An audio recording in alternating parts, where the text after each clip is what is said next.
আমরা কি এটা দেখো এখান থেকে কিন্তু ফোনটা বার করে জায়গা ঠিক আছে এরকম। হ্যাঁ কি বলছো? কিন্তু আমরা তো এটা এইভাবে করতে পারি, পিছনে একটু যদি করা নমস্কার। ঠিক আছে যাচ্ছে, জন্মভূমির এইটা নেমে যাচ্ছে। যদি রাজনীতি হয় তবে ছাত্রই হোক আর শিক্ষকই হোক, সেই রাজনীতি থেকে উহাদের গণতন্ত্র নয়। নেতাজি সুভাষচন্দ্র বসুর এই অমর সত্য বাণীকে আত্মস্থ করে আজ থেকে প্রায় 1.5 বছর আগে 2020 খ্রিস্টাব্দে 21শে অক্টোবর প্রতিষ্ঠিত হয় আজাদ হিন্দ ফ্রন্ট সুভাষবাদী। যে মানুষটির মধ্যস্থ প্রসূত চিন্তাভাবনার ফলস্বরূপ আজাদ হিন্দ ফ্রন্ট আজ সর্বময় বর্তমান, তিনি হলেন ফ্রন্ট সভাপতি দীপায়ন পাল মহাশয়। তার সঙ্গে ফ্রন্টের বর্তমান সহসভাপতি প্রসেনজিৎ মজুমদার এবং আরও কিছু ধূলিকণা সমূহ সুভাষবাদী অনুরাগীদের মিলিত প্রচেষ্টায় আজাদ হিন্দ ফ্রন্ট প্রতিষ্ঠিত হয়। সেখান থেকে আজকে আমরা এতটা পথ অতিক্রম করেছি, প্রায় 1.5 বছর আমরা হেঁটে এসেছি। অনেক ওঠা পড়া ভাঙা পড়ার সাক্ষী থেকেছি আমরা। বর্তমান রাজনৈতিক পরিস্থিতিতে দেখেছি কিভাবে শাসকের পর শাসক পরিবর্তন হচ্ছে, কিভাবে দুর্নীতি রয়ে যাচ্ছে। আমরা দেখেছি এমন কিছু সদস্যকে যারা দিনের পর দিন তাদের পরিশ্রমের মাধ্যমে আজাদ হিন্দ ফ্রন্টকে সাফল্যের শিখরে পৌঁছে দেওয়ার চেষ্টা করেছেন। দেখেছি এমন কিছু মানুষকে যারা হয়তো পিছন থেকে সমর্থন করেছেন কিন্তু বর্তমান রাজনৈতিক চাপের ভয়ে সামনে আসেন। এবং এরকম কিছু মানুষকেও দেখেছি যারা কখনোই আমাদের সমর্থন করেন, যাদের নেতাজির নামের সঙ্গে অ্যালার্জি আছে। সত্যি অ্যালার্জি করলাম, কারণ নেতাজির নামটা শুনে তাদের একটু কি বলবো, অ্যালার্জি যেমন রাহাত বা মেজাজি শুনে হচ্ছে একই জিনিস তাদেরও হয়। নেতাজি নামটা শুনলে তাদের একটা অন্যরকম ফিলিংস হয় যে নেতাজি শুনলে কিন্তু অদ্ভুত কিছু, মানে নেতাজি নামটাই যেন ভিন করে কোনো নাম মনে হয়। কিন্তু সেই সব মানুষকে বর্জন করে আজকে কিছু সুভাষবাদী অনুরাগীরা নিয়ে আজাদ হিন্দ ফ্রন্ট এতটা এগিয়ে এসেছে। আমরা বারবার চেষ্টা করেছি মানুষের কাছে আমাদের বার্তা পৌঁছে দেওয়ার, আমরা চেষ্টা করেছি সুভাষবাদ সকলের সামনে তুলে ধরার, এবং সেই প্রচেষ্টার ফলস্বরূপ আজ আমরা এই দ্বিতীয় কনভেনশন শুরু করতে পেরেছি। আজ থেকে 6 মাস আগে 21শে অক্টোবর 2021 খ্রিস্টাব্দে 21শে অক্টোবর আমরা আমাদের প্রথম প্রকাশ্য রাজনৈতিক কনভেনশনের আয়োজন করি, এবং আজ আমাদের দ্বিতীয় কনভেনশন। আজ আমাদের মূল যে আলোচনা, প্রত্যেককেই আমরা আমাদের আমরা ইতিপূর্বে ই-কার্ডের মাধ্যমে অবগত করেছিলাম যে আজকে আমাদের আলোচনা চক্রে নীতি সম্পর্কিত কথা থাকবে, এবং আজাদ হিন্দ ফ্রন্টের বর্তমান রাজনৈতিক লক্ষ্য হিসেবে আমরা যা যা গ্রহণ করেছি সেগুলি প্রকাশ্যে আলোচনা করব। তো দেরি করবো না, আমি প্রমোশন শুরু করবো।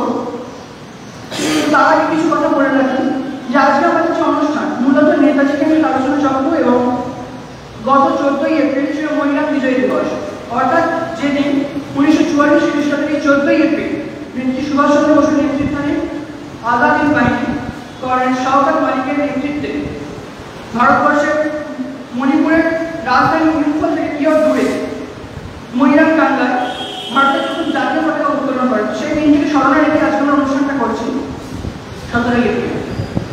তো যাই হোক, আমি অনুষ্ঠানের মূল পর্বে চলে যাব। তো প্রথমেই আমি আমাদের যারা অতিথিরা রয়েছেন তাদেরকে মঞ্চে ডেকে নিচ্ছি।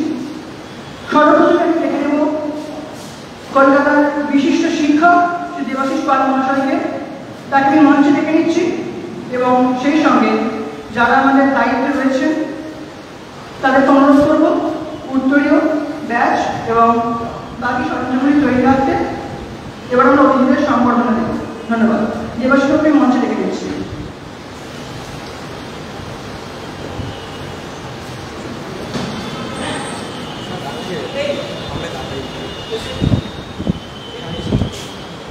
উত্তরীয় প্রদানের দায়িত্বে থাকা আজাদ হিন্দ ফ্রন্টের গুরুত্বপূর্ণ সদস্য বনশ্রী পাল মহাশয়কে অনুরোধ করব মঞ্চে চলে আসবে উত্তরীয়। এবারে মঞ্চে দেখব আরেকজন বিখ্যাত বাজিক শিল্পী শ্রীমতী স্বাগতা পাল মহাশয়কে মঞ্চে ডেকে নিচ্ছি।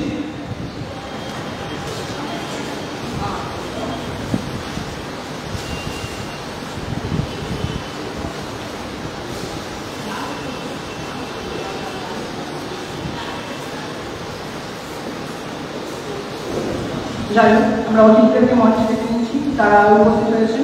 আর কিছুক্ষণের মধ্যে আরেকজন অতিথি আমাদের মধ্যে উপস্থিত হবে। প্রখ্যাত ইংরেজি গবেষক ডক্টর জয়ন্ত চৌধুরী আজকের অনুষ্ঠানে যোগ দিচ্ছেন। তিনিও কিছুক্ষণের মধ্যে উপস্থিত হবেন, তাকে আমরা দেখে নেব।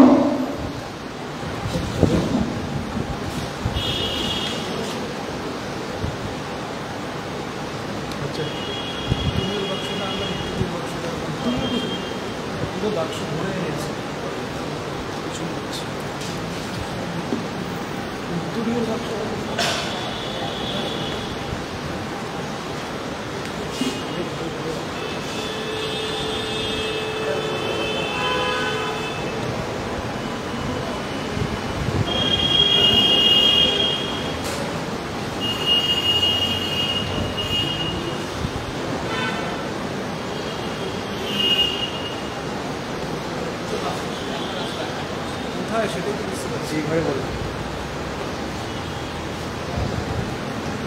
এবার দেবাশিক্ষককে উত্তর দিতে বরণ করে নিচ্ছেন মনস্বী মহাশয়।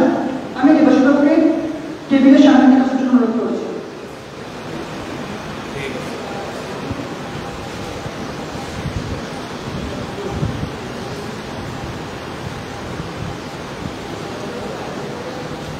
দেবাশিক্ষককে উত্তরীয় পরি বরণ করে নিচ্ছেন। ধন্যবাদ। এবার শ্রীমতী স্বাগতা পাল মহাশয়কে উত্তরীয় পরিয়ে বরণ করে নিতে অনুরোধ করব। ম্যামকে আমি মঞ্চের সামনে কাছে অনুরোধ করছি। ধন্যবাদ। এবার আমি মঞ্চে ডেকে নেব ফ্রন্ট সভাপতি দীপায়ন পাল মহাশয়কে। দীপায়নকে মঞ্চের আহ্বান জানাচ্ছি।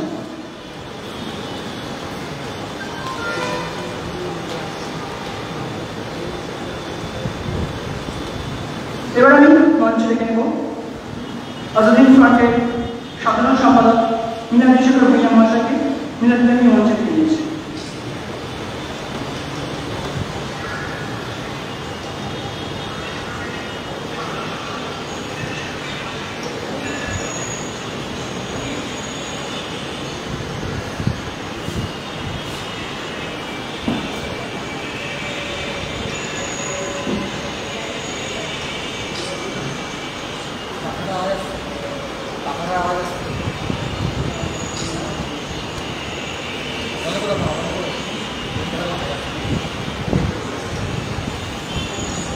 এবার আমি দীপায়নকে উত্তরীয় পরি বরণ করে নেওয়ার জন্য আহ্বান জানাচ্ছি।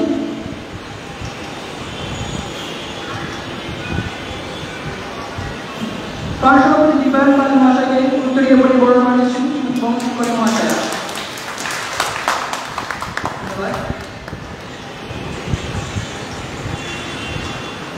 এবার আমি মিনাক্ষীকে উত্তরীয় পরি বরণ করে নেওয়ার জন্য আহ্বান জানাচ্ছি। ফ্রন্ট সাধারণ সম্পাদক মিনাক্ষী শেখর ভূঁইয়াকে উত্তরীয় পরিয়ে বরণ করে নিচ্ছেন মনস্বী মহাশয়। জোরে বরণ করে দেবেন। এবার আমরা ভগবান অর্থাৎ নেত্রী সুভাষচন্দ্র বসুর ছবিতে মাল্যদান করে আমাদের মূল অনুষ্ঠান শুরু করব। তো ফ্রন্ট সভাপতি দীপায়ন পাল মহাশয় এবং সাধারণ সম্পাদক মিনাক্ষী শেখর ভূঁইয়া মহাশয়কে অনুরোধ করছি নেত্রীর ছবিতে মাল্যদান করার জন্য। যারা দায়িত্বে আছেন তাদেরকে অনুরোধ করবো দয়া করে মারামারি তাদের হাতে এগিয়ে দেওয়ার জন্য।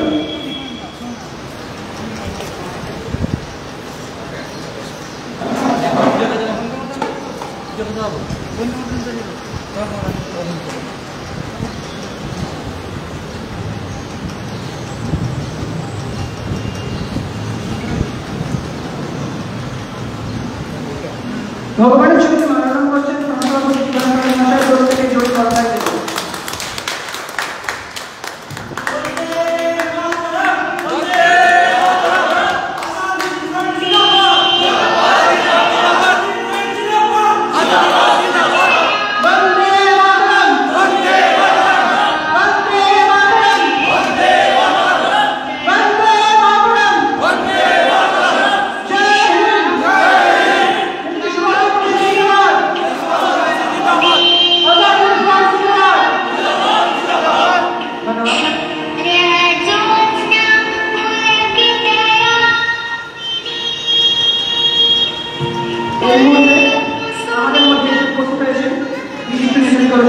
ডক্টর জয়ন্ত চৌধুরী মঞ্চে দেখব এবং সেই সঙ্গে দায়িত্ব রয়েছেন অনুরোধ করবো ওনাকে সম্বোধনা দেওয়ার জন্য। যন্ত্রকে মঞ্চে ডেকে নিচ্ছি।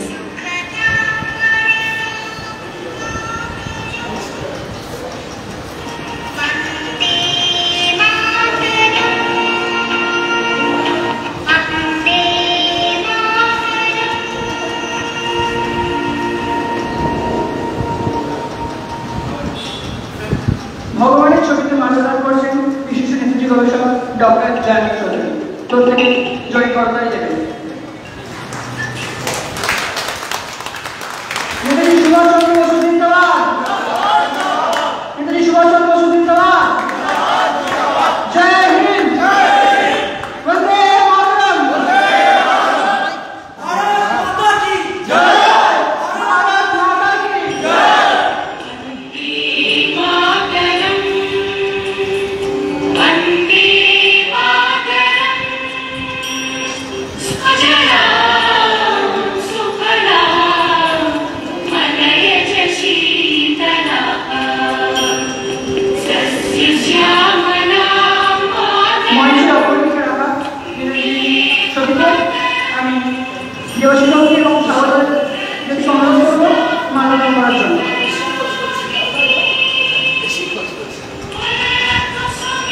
এবার আমি অনুরোধ করেছি মঞ্চের অপরদিকে থাকা একটি ছবিতে মাল্যদান করার জন্য। জয়ন্তকে মঞ্চে ডেকে নিচ্ছে। প্রত্যেকে জয় করতালি দেবেন।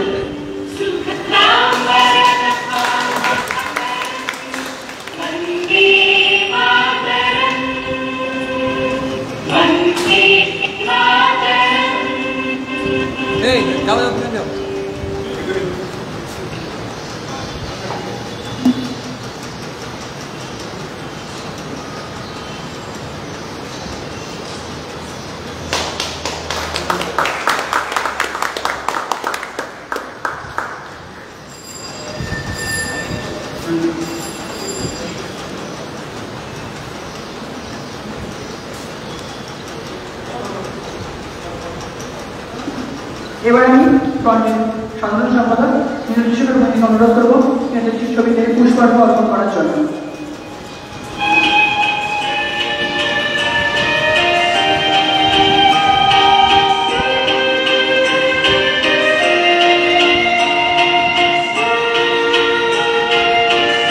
এছাড়াও আজকে আরেকটা অতিথি আমাদের মধ্যে উপস্থিত রয়েছে, শ্রী অর্থব্যয় মহাশয়।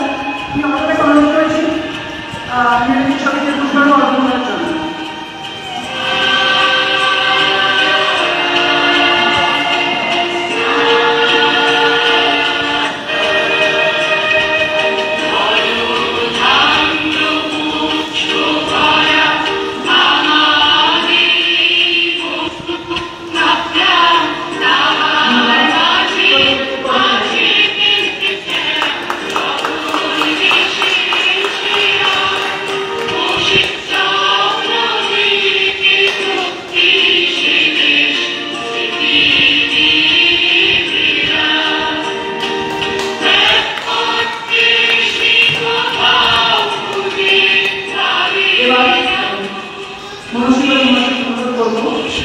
আজকে অনুষ্ঠানে আমাদের প্রধান অতিথি ডক্টর জয়ন্ত চৌধুরীকে উত্তরীয় বরণ করে নেওয়ার জন্য।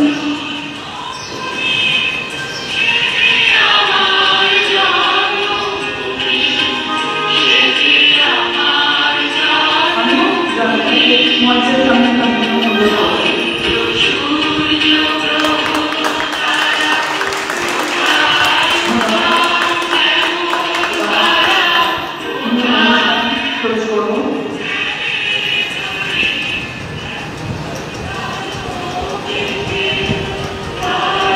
তবে তার আগে কিছু আনুষঙ্গিক ক্রিয়াকলাপ আমাদের বাকি আছে। যারা দায়িত্ব রয়েছে তাদেরকে অনুরোধ করবো আমাদের যে ব্যাচ ছুটি রয়েছে সেগুলি মঞ্চে আনার জন্য, এবং আজকে আমাদের অনুষ্ঠানের অতিথি সহ পদাধিকারীদের আমরা ব্যাচ পরিবর্তন করে নেব।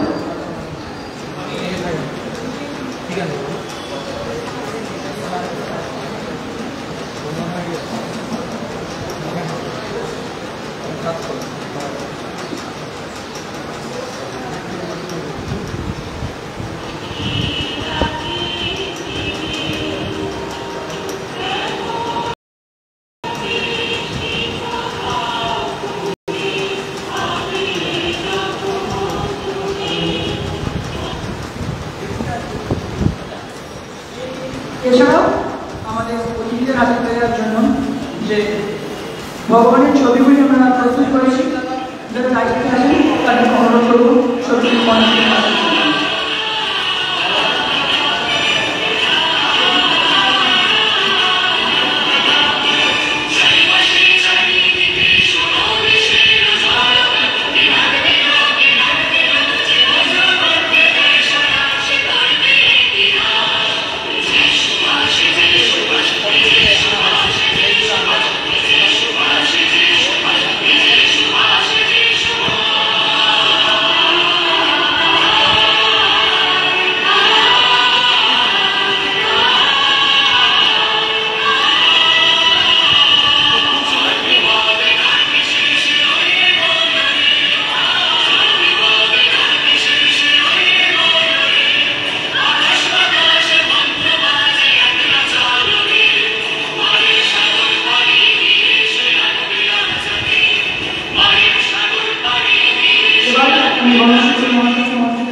এবং তার সঙ্গে অভিযোগগুলোকে সাংঘাতিক অনুরোধ করেছি।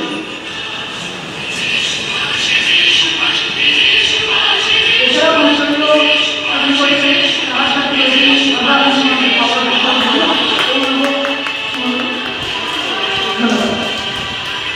প্রত্যেকে জোরে করা যাবে।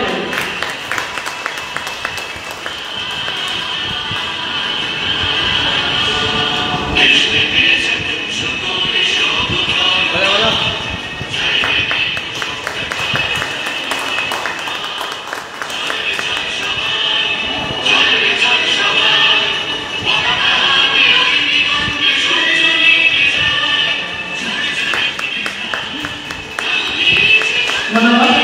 প্রত্যেকে আরো জোরে করবেন অনুরোধ করছি। এমন একটি সুন্দর মুহূর্ত আমরা প্রেরণ করবো এবং তার সাথে স্মরণীয় করে রাখার জন্য প্রত্যেকে করবেন।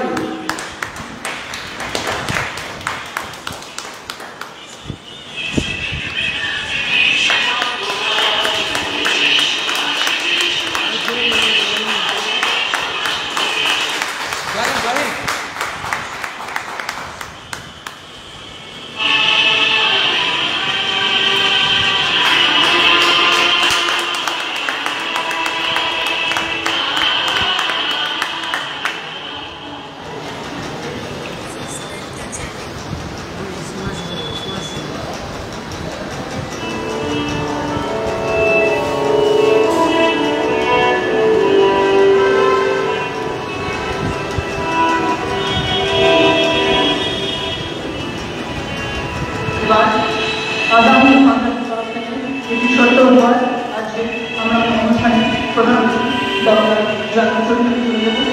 তো বয়স্কদের মহাশয়কে অনুরোধ করছি আমাদের মাননীয় সভাপতি দীপানন্দ মহাশয়ের হাতে ছবি দেওয়ার জন্য এবং দীপানন্দ আজকে আমাদের অনুষ্ঠানের প্রধান অতিথি ডক্টর জাতীয় হাতে আমাদের ছোট্ট উপহারটি তুলে দেবেন।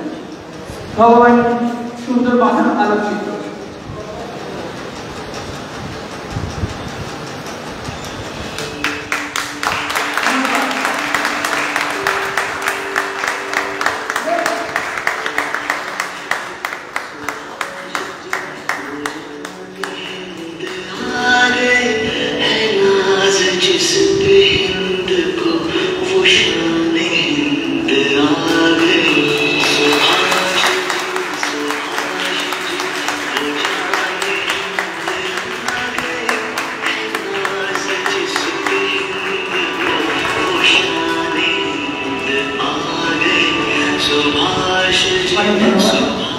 এবার ডক্টর চরণচন্দ্রকে বক্তব্য রাখার জন্য মঞ্চ থেকে তার আগে তার সম্বন্ধে কয়েকটি কথা না বললেই না, তবে সেগুলো আমি বলবো না, বললেন সহসভাপতি দীপায়ন পাল মহাশয়। তো দীপায়নকে আমি ব্যাগ থেকে নিচ্ছি এবং সূচনাটা করার জন্য অনুরোধ করছি।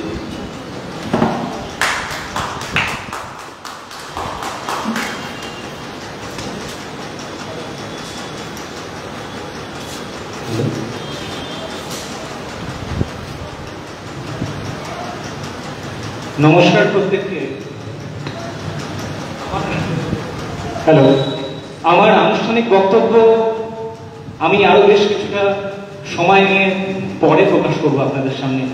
তবে এখন আমি যার সম্বন্ধে দু চার কথা বলতে ইচ্ছুক, তার সম্বন্ধে হয়তো নতুন করে কোনো তথ্য জ্ঞাপন করা সম্ভব নয়, কারণ তিনি স্বনামধন্য।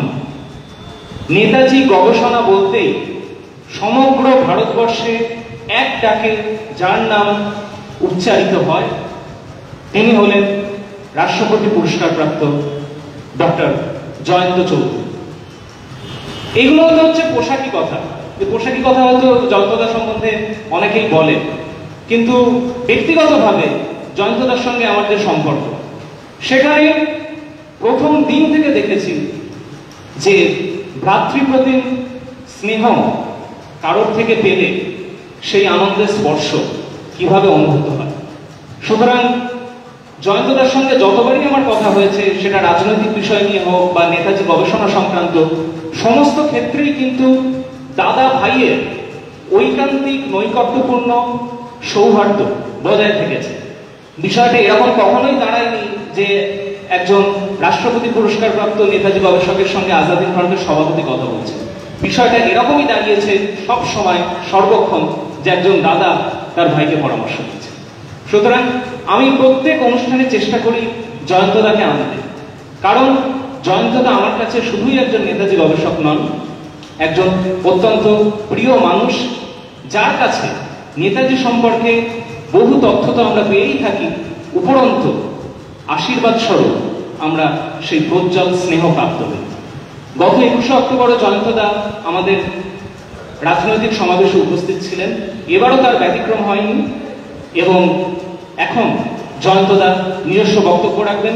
আমরা শুনব রাষ্ট্রপতি পুরস্কারপ্রাপ্ত নেতাজি গবেষকের কাছ থেকে নয়, একজন স্নেহশীল দাদার কাছ থেকে। জয়ন্তদা। অনেক ধন্যবাদ। এবার আমি জয়ন্ত স্যারকে মঞ্চে রেখে নিচ্ছি। আমি তাই বলছিলাম, আমি আমার থেকে বয়স অনেকটাই বড়, তো যাই হোক জয়ন্ত স্যারকে আমি ডায়াসে রেখে নিচ্ছি এবং আজকে অনুষ্ঠান সম্পর্কে দু চারটে কথা বলার জন্য অনুরোধ করবো।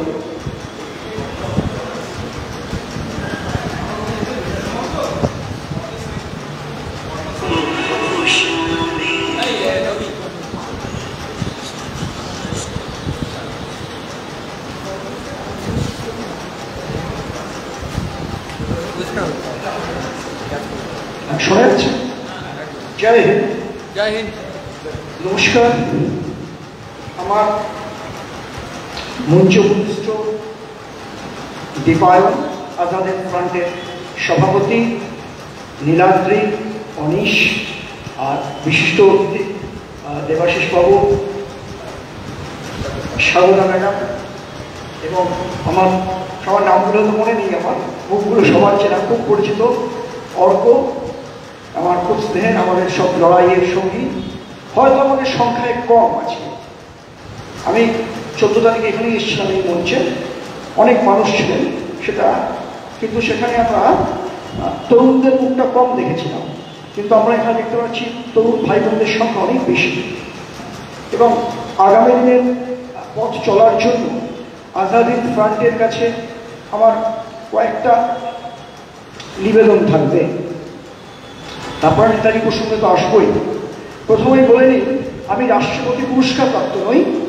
রাষ্ট্রপতি ডেকেছিলেন আমাকে ঠিকই, তাকে আমার লেখা বইপত্র তুলে দিয়েছি, কিছু কথা হয়েছিল, এবং ওই 25 মিনিট কথা হওয়ার পরে ফাইল সংক্রান্ত উনি যখন আমি সোজা হয়ে দাঁড়িয়ে তাকে জয় হিন্দ বলেছিলাম, মাননীয় রাষ্ট্রপতি তিনিও সঙ্গে সঙ্গে স্যালুট করে, আমি স্যালুট করিনি কারণ আমার তো সিভিল ড্রেসে ছিলাম, উনি কিন্তু স্যালুট করে জয় হিন্দ বলে আবেগে আরও 7-8 মিনিট কথা বলেছিলেন, কাশ্মীরে কীভাবে জওয়ানরা লড়ছে ইত্যাদি। খুব দেশপ্রেমিক মানুষ, নিঃসন্দেহে নেতাজির ব্যাপারে আমরা শ্রদ্ধা দেখেছি। কিন্তু আমার এই আজাদ হিন্দ ফ্রন্টের ব্যাপারটা বলি। প্রথমেই বলে নিই, আমি ঘরের লোক, ঘরের লোককে বারবার সম্বোধনা দিতে নেই, বারবার উঁচুর দরকার নেই। আমি, তোমরা যারা শ্রী মহাপ্রভু চৈতন্যদেবের আছে না, যে একবার হরিনাম করে হৃদয়ের লোক হয়ে যায়, তোমরা নেতাজির নাম করছো, তোমরা আমার কাছের মানুষ, ভেতরের মানুষ, ঠিক আছে? এবং এই তরুণ বন্ধুদের দেখে ভীষণ উৎসাহিত হই, কারণ নেতাজি সুভাষচন্দ্র বসু তো তারুণ্যেরই প্রতীক, চিরতারুণ্যের প্রতীক। তার পথে তার রাস্তায় হাঁটলে আজকে কি পশ্চিমবঙ্গ কি ভারতবর্ষ, আমরা যে মর্মান্তিক খবরগুলো পড়ি সংবাদপত্রে, সেগুলো আমাদের দেখতে হতো না, ভাবতে হতো না, আমাদের রাতের ঘুম কেড়ে নিত না। হয়তো অনেকে বলবেন, অনেক বুদ্ধিজীবী মানুষ আছেন, পণ্ডিত মানুষ আছেন, তারা বলবেন এসব আবেগের কথা। একদম হ্যাঁ, মানুষ তো আবেগেই চলে, মানুষের সঙ্গে তো যন্ত্রের পার্থক্য এখানে। এবং এই নেতাজি আবেগ সর্বত্র গ্রামী হোক, সর্বত্র ছড়িয়ে পড়ুক, এটাই তো আমরা চাই। নেতাজি তরুণের স্বপ্নে বারংবার যে আহ্বান করেছেন, নতুনের সন্ধানে যে বারংবার আহ্বান করেছেন, সেখানে সর্বত্র এই যৌবনের জয়গাথা। সেখানে তিনি পরিষ্কার দিক নির্দেশ করছেন ভারতবর্ষের ছেলেমেয়েদের কোন পথে চলা উচিত। আজ যখন আমরা দেখি চূড়ান্ত বেকারত্ব চলছে, শিক্ষিত পড়াশুনো শিখেছে, তাদের সাথে কোনো দিশা নেই, একটা শ্রেণীর হাতে রয়েছে প্রচুর অর্থ। মনে করবেন আমি কোনো রাজনীতিক মানুষ, আমার অনুভূতিটা শেয়ার করছি আজাদিন ফ্রন্টের এই প্ল্যাটফর্মে। এত বছর হয়ে গেছে, 70টা বছর কেটে গেছে, 75টা বছর আমরা অতিক্রম করে যাচ্ছি। আজকে ভারতবর্ষের কি অবস্থা? এটা নেতাজি ভারতবর্ষ। মানুষের জন্মটা কারোর হাতে নেই, কে গরিব হবে, কে বড়লোক হবে, কে হিন্দু মুসলিম শিখ ইসাই হবে, আমাদের হাতে নেই। কিন্তু যে দেশের মাটি, যে ভূমিতে আমরা জন্মগ্রহণ করেছি, এখানে আমরা বড় হয়ে দেখছি অমুকে অমুক জাতের ছাপ মেরে দেওয়া হচ্ছে, সেই হিসেবে সংরক্ষণ হচ্ছে। এখানে যারা আছেন, প্রবীণ মানুষ আছেন, আপনাদের মনে আছে মন্ডল কমিশন নিয়ে সারা ভারতে আগুন চলেছে। বহু ছাত্র শ্রেণী সেলফ ইমোলেশন বা আত্মবলিদান দিয়েছিল মন্ডল কমিশন, সারা দেশ জ্বলে উঠেছিল। জানি না আগামী দিনে মন্ডল কমিশনের মতো আর একটা কিছু হতে যাচ্ছে কিনা, কারণ প্রত্যেকটা রাজ্যে, পশ্চিমবঙ্গ তো বটে, শিক্ষিত বেকার সংখ্যা বেড়ে যাচ্ছে। তার অন্যতম কারণ হচ্ছে মেধার সঙ্গে আপোষ করা হচ্ছে। কদিন আগে ফরেস্ট সার্ভিস কমিশনের একটা রিপোর্ট দেখছিলাম, সেখানে আমি কোন জাতপাতের মনে করি না, মানুষই সবচেয়ে বড়, কিন্তু সেখানে দেখা যাচ্ছে কাট অফ মার্ক, কোনো জাত ক্ষেত্রে অমুক, তমুকের ক্ষেত্রে তমুক, তমুকের ক্ষেত্রে তমুক। যে ছেলেটা 70% পেয়েছে তার সুযোগ নেই, যে 57% পেয়েছে সে সুযোগ পাচ্ছে, মানুষ গড়ার কারিগর হচ্ছে। এই বৈষম্যটা আমরা দেখছি। নেতাজি তো বলেছিলেন যে নারী পুরুষ সবার সমান অধিকার। স্বামী বিবেকানন্দ বলেছেন একেবারে দরিদ্র দেব ভবর কথা বলছেন, হোক সংরক্ষণ থাক, যারা অর্থনৈতিকভাবে ভেঙে পড়েছে তাদের জন্য ব্যবস্থা করা হোক শিক্ষা, যারা শারীরিকভাবে অসমর্থ চ্যালেঞ্জ তাদের ক্ষেত্রে হোক। কিন্তু একটা পরিবারে 5 জন সরকারি চাকরি করছে, অত্যন্ত আরেকটি পরিবার দেখা যাচ্ছে নেই। চোখের সামনে দেখা এই জিনিসগুলো, এইগুলোকে পীড়িত করে। এগুলো যদি পাবলিক প্ল্যাটফর্মে বলতে যাই, তখন বলা হবে আপনি অমুক দলের, আপনি তমুক দলের। আজাদ হিন্দ ফ্রন্টের কর্মকর্তাদের এগুলো নিয়ে ভাবতে অনুরোধ করব। সারা দেশ কিন্তু জেগে উঠেছিল এই মন্ডল কমিশন নিয়ে, প্রচুর মানুষের মৃত্যু ঘটেছিল, ভারতবর্ষের শিক্ষা হয়নি। আজও শিক্ষাক্ষেত্রে, চাকরি ক্ষেত্রে, চিকিৎসা ক্ষেত্রে এই ব্যাপারটা আসছে। রাজনীতিকরা বলে এই নিয়ে ভোট হয়, কিন্তু দিশাটা দেখানো হচ্ছে না। মাতৃজাতির কথা বারংবার বলেছেন স্বামী বিবেকানন্দ, নেতাজি। শিক্ষা তাদের কাছে পৌঁছচ্ছে কি? পৌঁছচ্ছে না। মহিলা গঠিত যত অপরাধ হচ্ছে, আইএনের আজাদির সেনাদের বুক পকেটে একটা ডুজ অ্যান্ড ডোন্টস থাকতো, 64টা ডুজ, 24টা ডোন্টস। এই ডোন্টস আর ডুজের মধ্যে কয়েকটা উল্লেখযোগ্য। সেখানে বলছে কোনো সভা সমিতিতে যদি দেখা যায় উচ্চপদস্থ অফিসার কিংবা কোনো মহিলা দাঁড়িয়ে আছে, তাকে বসতে দিতে হবে। কোনো সেনাবাহিনী যদি কোনো জাপানিজ হোক কি আজাদি দিল মহিলাদের প্রতি অসম্মান করে, দেখা মাত্র গুলির নির্দেশ দিয়েছিলেন আজাদ হিন্দের সর্বাধিনায়ক। একটিও নারী ঘটিত কোনো অপরাধের সম্মান কিন্তু দ্বিতীয় বিশ্বযুদ্ধের আজাদ হিন্দের রেকর্ডে নেই, যেটা আমরা বিভিন্ন যুদ্ধে দেখতে পাই। আর আজাদ হিন্দের যুদ্ধটা ছিল গত 100 বছরের মধ্যে শ্রেষ্ঠতম যুদ্ধ। এটা আমার কথা নয়, ব্রিটেনের একটি সমীক্ষার মামলা ছিল। সেই ইম্ফল কোহিমার ব্যাটেলকে বলা হচ্ছে সবচেয়ে রক্তক্ষয়ী যুদ্ধ হয়েছিল। সুতরাং আমাদেরকে মনে রাখতে হবে যে যখন আমরা রাজনৈতিক প্রান্তে যাব, সংখ্যায় হয়তো কম, কিন্তু নেতাজির পথে ভারত গড়বার জন্য আমাদের সেই আদর্শ ইস্তাহারটা তৈরি হয়, আগামী দিনে মানুষের কাছে যাওয়া হবে। কারণ অনেক কথা, পুরনো কথা, শিক্ষা, স্বাস্থ্য ইত্যাদিকে সব রাজনৈতিক দল ভোটে দাঁড়ায়, ক্ষমতায় আসে, আবার ভুলে যায়, আবার 5 বছর পরে হয়, একই জিনিস চলছে। কিন্তু মানুষের দারিদ্র, অভাব, অভিযোগ আমরা দেখতে পাচ্ছি কি মর্মান্তিক। শিক্ষিত বেকারদের জ্বালা কি মর্মান্তিক আমি দেখতে পাচ্ছি, জানি। এবং গ্রামগঞ্জে আমরা যদি ছবি যেতে পারি, গ্রাম এই মানুষের সমস্যা নেতাজি ভাবনা চিন্তায় কীভাবে সলভ করতে পারি, এটাই হবে আমাদের আজাদ হিন্দের প্রতি সবচেয়ে বড় শ্রদ্ধা। কারণ আরেকটা দিকে আমি উল্লেখ করি, আরো অনেক বিশিষ্ট মানুষরা আছেন, বক্তারা আছেন, আরেকটা দিকে একটু উল্লেখ করি যে আমাদের আজাদ হিন্দ ফ্রন্টকে লিগাল ব্যাটেলের জন্য প্রস্তুত হতে হবে। একাধিক ফ্রন্ট খুলতে হবে। লিগাল ফ্রন্টটা এই কারণে, নেতাজিকে নিয়ে যে অন্যায় অবিচার হয়েছে ভারতবর্ষের কোন রাজনৈতিক দল কিচ্ছু বলেনি, কেউ কথা রাখেনি। কিন্তু সেই কথা যাতে আগামী দিন আজাদ হিন্দ ফ্রন্ট রাখতে পারে, সেই জন্য লিগাল ব্যাটেল একমাত্র দেখা যাচ্ছে দেশের দুর্নীতিকে আটকাতে গেলে লিগাল গণতন্ত্রের যে আইন স্তম্ভ এবং চতুর্থ স্তম্ভকেও কাছে নিতে হবে। দেখা যাচ্ছে নেতাজির প্রতি সরাসরি অন্যায় অবিচার এখনো চলছে। আমি দু একটা একটু উদাহরণ দিই, তাহলে ক্লিয়ার হয়ে যাবে। আজাদ হিন্দ গভর্নমেন্টের কোটি কোটি টাকা,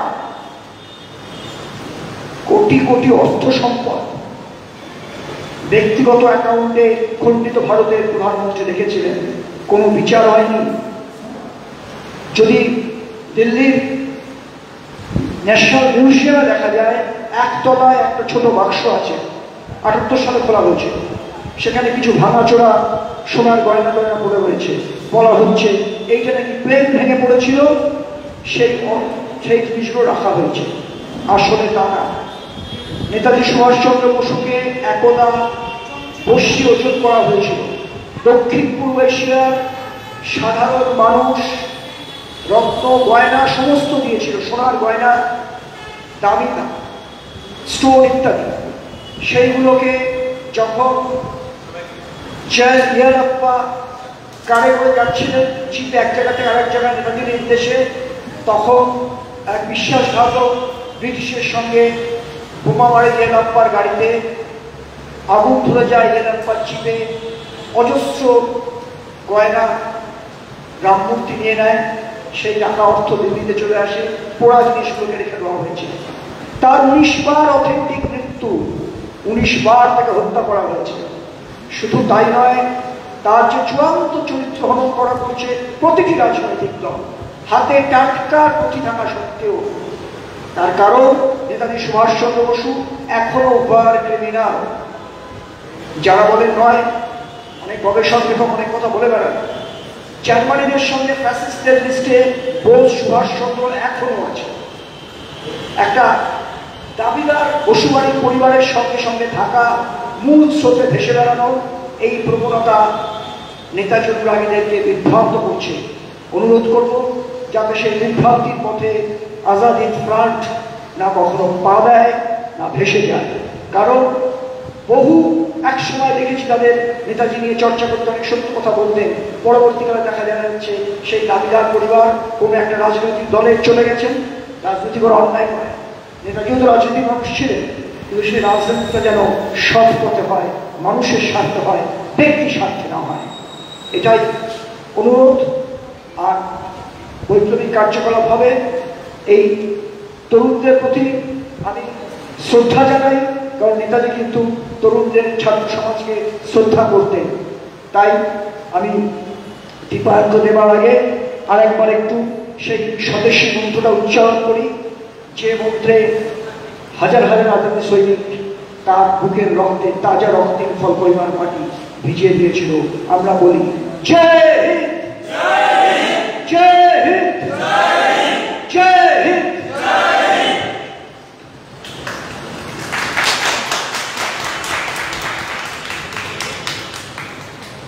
আমি এখন কিছু বলবো না, আমি সঞ্চালক অনিশের কাছে ফিরে যাচ্ছি।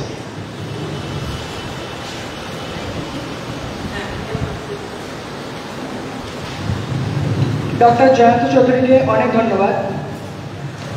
তিনি যে বিষয়গুলি তুলে ধরলেন, নেতাজি সম্পর্কে যে বিষয়গুলি আলোকপাত করলেন, ফ্রন্টকে এগিয়ে যাওয়ার সম্পর্কে যে উপদেশগুলি দিলেন, সেগুলি আমরা অবশ্যই মেনে চলব। অবশ্যই সুভাষবাদ প্রতিষ্ঠার লক্ষ্যে আমরা লড়াই করব এবং অবশ্যই আমরা যে লক্ষ্য নিয়ে এগোচ্ছি, নেতাজির স্বপ্নের অখণ্ড আজাদ হিন্দ পুনঃপ্রতিষ্ঠিত করা, সেই লক্ষ্য একদিন বাস্তবায়িত হবে। একদিন আমরা সমস্যার চিৎকার করে বলতে পারবো ভারতবর্ষের প্রথম প্রধানমন্ত্রী সুভাষচন্দ্র বোস, আর সেই সঙ্গে এটাও বলতে পারবো যে আমরা এক ধর্ম এক জাতি সব কিছু মিলেমিশে একাকার হয়ে, এটাই যে আমার ভারত মহান। তো যারা যারা দায়িত্বে রয়েছেন প্রত্যেকেই দেখতে পাচ্ছি যে আমাদের অতিথিদেরকে এবং দর্শকদেরকে তারা ব্যাচ এবং সেই সঙ্গে অন্যান্য যে ক্রিয়াকলাপগুলি আছে সম্পন্ন করেছেন ব্যাচ করিয়ে। তো এবার আমি আমার কথা বেশি বাড়াবো না, সরাসরি দীপায়নদাকে চলে যাব এবং দীপায়নদাকে তার বক্তব্য রাখতে অনুরোধ করব। তবে তার আগে আরো একটি ছোট বিষয় আমরা এখানে অ্যাড করেছি। ছোট বলবো না, কারণ আজকে অনুষ্ঠানের সব থেকে তাৎপর্যপূর্ণ বিষয় বলতে পারি এটা, যে আজাদ হিন্দের জাতীয় সঙ্গীত শুভ সুখী চান, সেই গানটি আমরা প্রত্যেকে গাইব। সকলকে অনুরোধ করব নিজের আসন ছেড়ে একটু উঠে দাঁড়ানোর জন্য।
প্রত্যেকের কাছে 2 মিনিট সময় চেয়ে নিচ্ছি।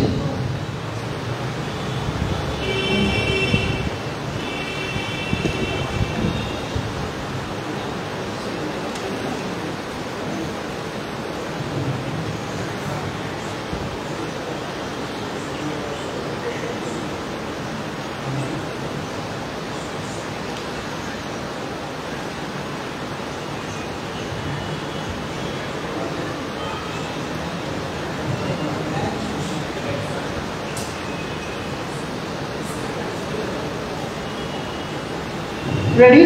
1, 2, 3, start.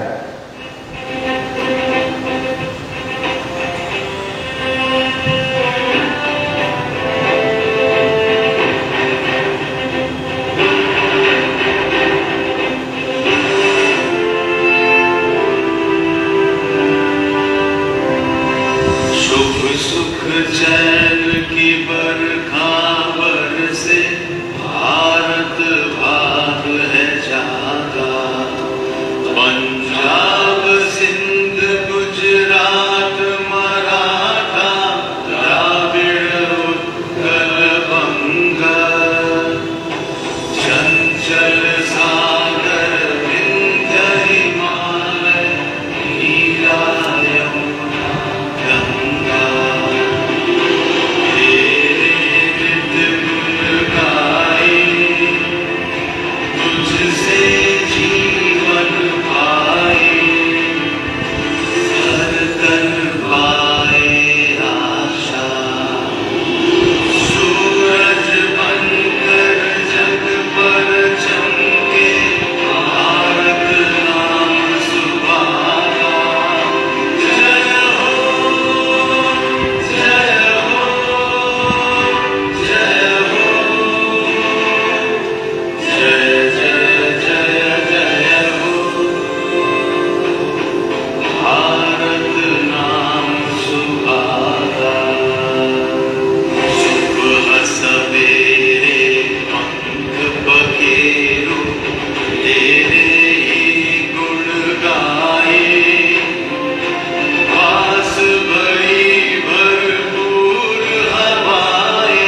ধন্যবাদ। এবার আমি আর বিলম্ব না করে দীপায়নে চলে যাব এবং আজ যে অনুষ্ঠান সম্পর্কে তার কি অভিমত, আজাদ হিন্দ ফ্রন্টের আগামীর কি লক্ষ্য ইত্যাদি বিষয়ে তাকে আলোকপাত করার জন্য অনুরোধ করছেন।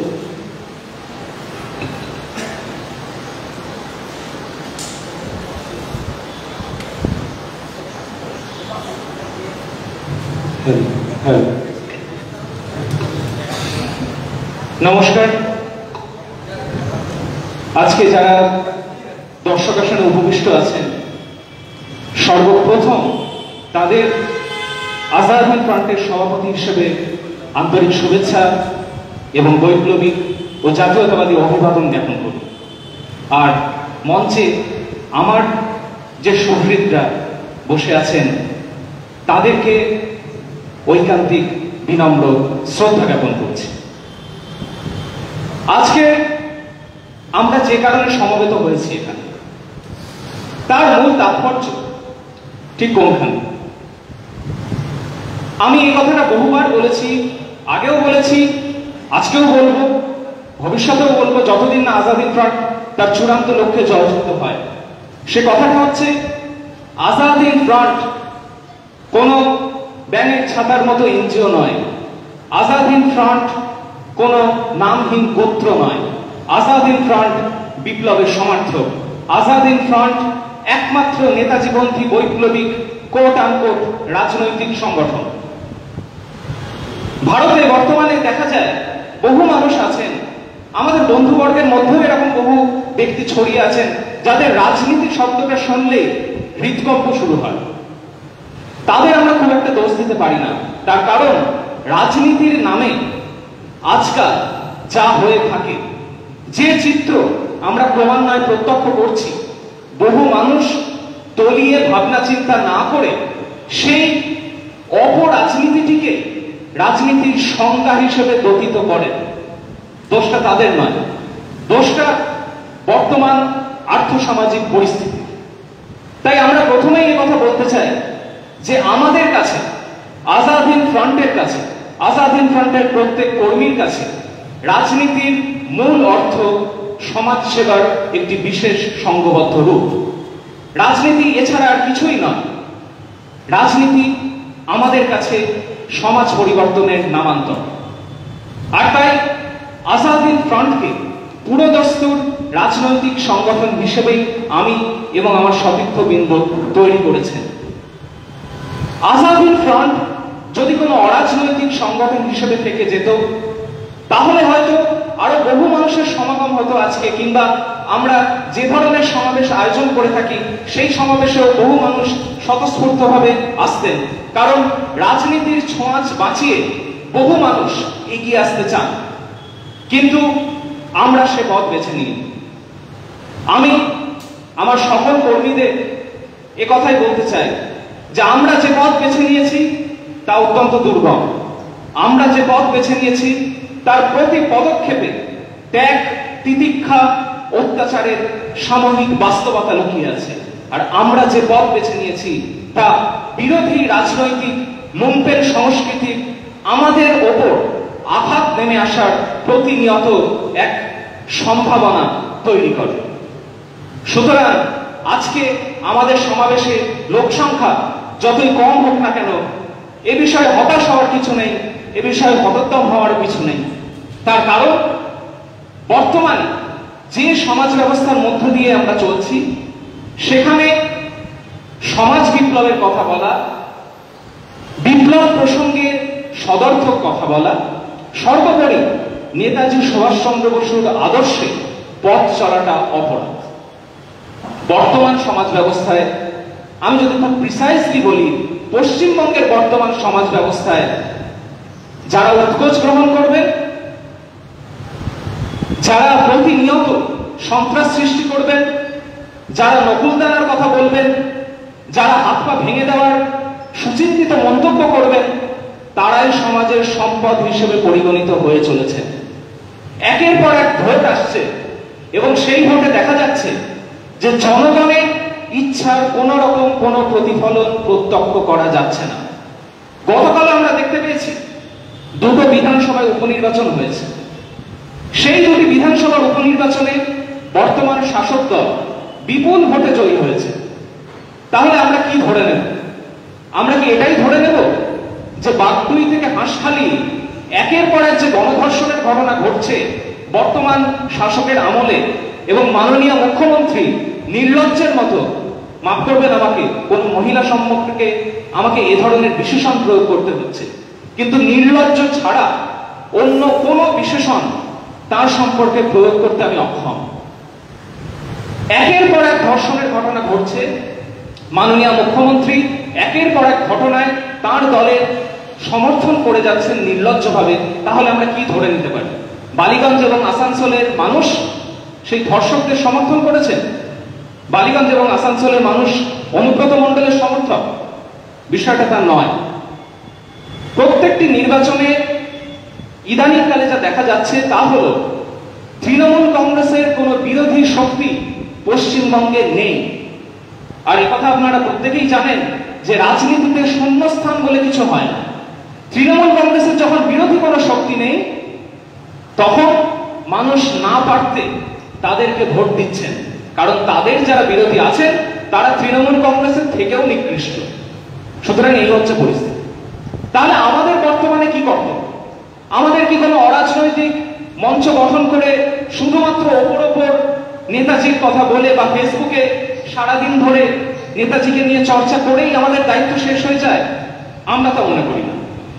আমরা মনে করি পশ্চিমবঙ্গ তথা ভারতবর্ষে যে রাজনৈতিক শূন্যতা বা ভ্যাকুয়ামের সৃষ্টি হয়েছে সেই শূন্যতাকে আজাদ হিন্দ ফ্রন্টকেই একমাত্র পূরণ করতে হবে। তার কারণ আজাদ হিন্দ ফ্রন্ট নেতাজিপন্থী বৈপ্লবিক রাজনৈতিক সংগঠন। আমরা যাদের বিরুদ্ধে লড়াই করছি তাদের বেশি শক্তি আছে, অর্থ শক্তি আছে, সমস্ত কিছু আছে, কোটি কোটি সম্পদের তারা মালিক। উল্টো দিকে আজাদ হিন্দ ফ্রন্টের না আছে অর্থ শক্তি, না আছে বেশি শক্তি, না আছে প্রচারের সেই রকম উপকরণ যা মানুষকে আকৃষ্ট করতে পারে। কিন্তু আজাদ হিন্দ ফ্রন্টের যা আছে তা অন্য কোন রাজনৈতিক সংগঠনের নেই, থাকতে পারে না। আর সেটা হলো সোচ্চার প্রজ্জ্বল আদর্শবাদ। আর নেতাজির আদর্শে যখন আমরা পথ চলতে শুরু করেছি তখন সেই পথ যতই দুর্গম হোক না কেন, সেই পথ যতই ভ্রুকুটি কুটিল হোক না কেন, এ কথা আমি নির্দ্বিধায় ব্যক্ত করতে পারি যে অদূর ভবিষ্যতে আজাদ হিন্দ ফ্রন্ট অবশ্যই তার লক্ষ্য পূরণ করতে সক্ষম হবে। আজাদ হিন্দ ফ্রন্টের একমাত্র লক্ষ্য নেতাজি সুভাষচন্দ্র বসু 21শে অক্টোবর 1943 খ্রিস্টাব্দে যে আজাদ হিন্দ সরকার গঠন করেছিলেন সেই আজাদ হিন্দ সরকারকে পুনঃপ্রতিষ্ঠা করা। আপনারা অনেকেই প্রশ্ন করতে পারেন, অনেকেই বলতে পারেন যে ভারতে তো স্বাধীন সরকার প্রতিষ্ঠিত আছে। এইখানেই আমাদের সব থেকে বড় ভুলটা হয়। ব্রিটিশ আমলে কাজটা অপেক্ষাকৃত সহজ ছিল, কারণ তখন মানুষ চোখের সামনে দেখতে পেতেন যে এই তো সাদা চামড়ার লালমুখো সাহেবরা ঘুরে বেড়াচ্ছে, তারা আমাদের দেশটাকে দখল করে রেখেছে, সুতরাং তাদেরকে সরাতে হবে। সেটা আমরা চর্মচক্ষে পরিষ্কার দেখতে পেতাম। কিন্তু এখন কাজটা অনেক বেশি কঠিন হয়ে উঠেছে। তার কারণ ব্রিটিশ কমনওয়েলথকে চোখের সামনে দেখা যায়। এটা এমন একটা রক্ত শোষক আন্তর্জাতিক সংগঠন যারা এখনো অব্দি ভারতের রক্ত শোষণ করে চলেছে। সামনে দেখতে পাবেন না, নেপথ্যের কারিগর এরা। এখনো কোটি কোটি টাকা ভারত থেকে কমনওয়েলথ ফান্ডে যায়। কোন কমনওয়েলথ ফান্ডে আমরা টাকা দিচ্ছি? 190 বছর ধরে যারা আমাদের দেশটাকে লুট করেছে, সেই রানীর প্রতি আনুগত্য পোষণ করে তাদেরকেই আমরা টাকা দিচ্ছি। অর্থাৎ ধরা যাক আমি এখন অবিবাহিত আছি, ধরা যাক আমি বিয়ে করেছি, তো আমার স্ত্রীকে দিনের পর দিন কোনো এক ব্যক্তি ধর্ষণ করল। ধর্ষণ করার পর কিছুদিন বাদে সেই ব্যক্তি বললেন যে ধর্ষণ তো হয়েই গেছে, ওটা তো পুরনো বিষয়, আসুন এবার একটু বন্ধুত্ব করা যাক, আসুন এবার একটু চুক্তিতে আসা যাক, কমনওয়েলথ ফান্ডের মধ্যে দিয়ে আসুন আমরা একটু পারস্পরিক ব্যবসা করি। বিষয়টা ঠিক সেই জায়গাতে দাঁড়িয়ে আছে। ব্রিটিশ সাম্রাজ্যবাদ 190 বছর ধরে ভারতকে ধর্ষণ করেছে। আর্থসামাজিক দিক থেকে করেছে, রাজনৈতিক দিক থেকে করেছে, সর্বোপরি মনুষ্যত্বের দিক থেকে করেছে। তার কারণ পরাধীন দেশে আমরা বারবার দেখতে পেয়েছি যে দেশের মানুষই বিপ্লবীদের ধরিয়ে দিতেন পুলিশের কাছে। এটাই পরাধীন দেশের সব থেকে বড় অভিশাপ, যে তাদের মনুষ্যত্বের হানি হয়, মেরুদণ্ডটা বিকিয়ে যায়। আর এখনো পর্যন্ত আমরা সেই কমনওয়েলথ ফান্ডে টাকা দিয়ে যাচ্ছি। আমরা এভাবেই বলতে চাই যে ধর্ষকদের সঙ্গে আমরা সহবাস করব না, মেরুদণ্ডটা এখন আমাদের বিকিয়ে যায়, মেরুদণ্ডটা সোজা রাখতে হবে। আর মেরুদণ্ড সোজা রাখার নামটাই হচ্ছে আজাদ হিন্দ ফ্রন্ট। সুতরাং আজাদ হিন্দ ফ্রন্টের উদ্দেশ্যে এ কথাই আমরা বলতে চাই যে বর্তমানে যে সংসদীয় গণতান্ত্রিক ব্যবস্থা প্রযুক্ত আছে, সেই ব্যবস্থার মধ্য দিয়েই আমাদের রাষ্ট্র ক্ষমতায় আসীন হতে হবে। তার কারণ বিকল্প যে ব্যবস্থার কথা আমরা জানি, অর্থাৎ সশস্ত্র সংগ্রামের মধ্য দিয়ে ক্ষমতা দখল, সেই পথটি আজাদ হিন্দ ফ্রন্ট কৌশলগতভাবে বর্জন করেছে। আমি আবারও বলছি, কৌশলগতভাবে বর্জন করেছে। তার কারণ আমাদের মূল লক্ষ্য আজাদ হিন্দ ফ্রন্টকে রাষ্ট্র ক্ষমতায় আসীন করা। তার জন্য যে পথ সুবিধাজনক হয় আমরা সেই পথ গ্রহণ করব। এবং বর্তমান পরিস্থিতিতে আমরা দেখছি যে আমরা যদি সশস্ত্র সংগ্রামের পথে যাই, তাহলে দেশের সাধারণ মানুষ আমাদের ভুল বুঝবেন এবং দেশের যে বিপুল পরিমাণ সেনাবাহিনী আছে, সেই সেনাবাহিনীর বিরুদ্ধে আমরা দাঁড়াতে পারবো। সুতরাং আঘাতটা বাইরে থেকে করতে হবে না, আঘাতটা ভেতর থেকে করতে হবে। আর ভেতর থেকে আঘাত করার অর্থই হচ্ছে সংসদীয় গণতন্ত্রে প্রবেশ করে ওই সংসদটাকে প্রথমে দখল করা। ওই সংসদটাকে দখল করলে যদি আমরা রাষ্ট্র ক্ষমতা দখল করতে পারি, তাহলে ওই সেনাবাহিনী আমাদের হাতের পুতুলে পরিণত হবে। আর এটাই আমাদের কৌশল। আজাদ হিন্দ ফ্রন্টকে অনেকটা পথ হাঁটতে হবে। সেই রবার্ট ফ্রস্ট বলেছিলেন, Miles to go before I sleep. সুতরাং আজাদ হিন্দ ফ্রন্টের লড়াইটা থামবে না। আজাদ হিন্দ ফ্রন্ট একটা স্বপ্নের নাম। আমি 2010 থেকে 2020 খ্রিস্টাব্দ পর্যন্ত তৃণমূল কংগ্রেস করতাম, এটা আমার কর্মীরা প্রত্যেকে জানে। সেই কারণে অনেকে আমাকে এখনো গালিগালাজ করে থাকেন যে কেন তুমি অতীতে তৃণমূল করতে। তো হ্যাঁ, 10টা বছর ভুল করেছিলাম, কিন্তু সেই ভুল থেকে শিক্ষাও নিয়েছি। এবং শিক্ষাটা এই যে জনমোহিনী রাজনীতির আবর্তে পড়ে কখনো সত্য থেকে বিচ্যুত হতে নেই। মাননীয় জনমোহিনী রাজনীতি আজ পশ্চিমবঙ্গের অধিকাংশ মানুষকে সেই মহাঞ্জনে লিপ্ত করেছে। সেই মহাঞ্জনটা আমাদের সরাতে হবে। আর তাই যে মাননীয়াকে একসময় আমি দেবীর মতো শ্রদ্ধা করতাম, সেই মাননীয়ার বিরুদ্ধে আজাদ হিন্দ ফ্রন্ট জিহাদ ঘোষণা করেছে। সেই মাননীয়ার বিরুদ্ধেই আমাদের লড়তে হবে এবং সেই মাননীয়াকে ক্ষমতা থেকে অপসারিত করতে হবে।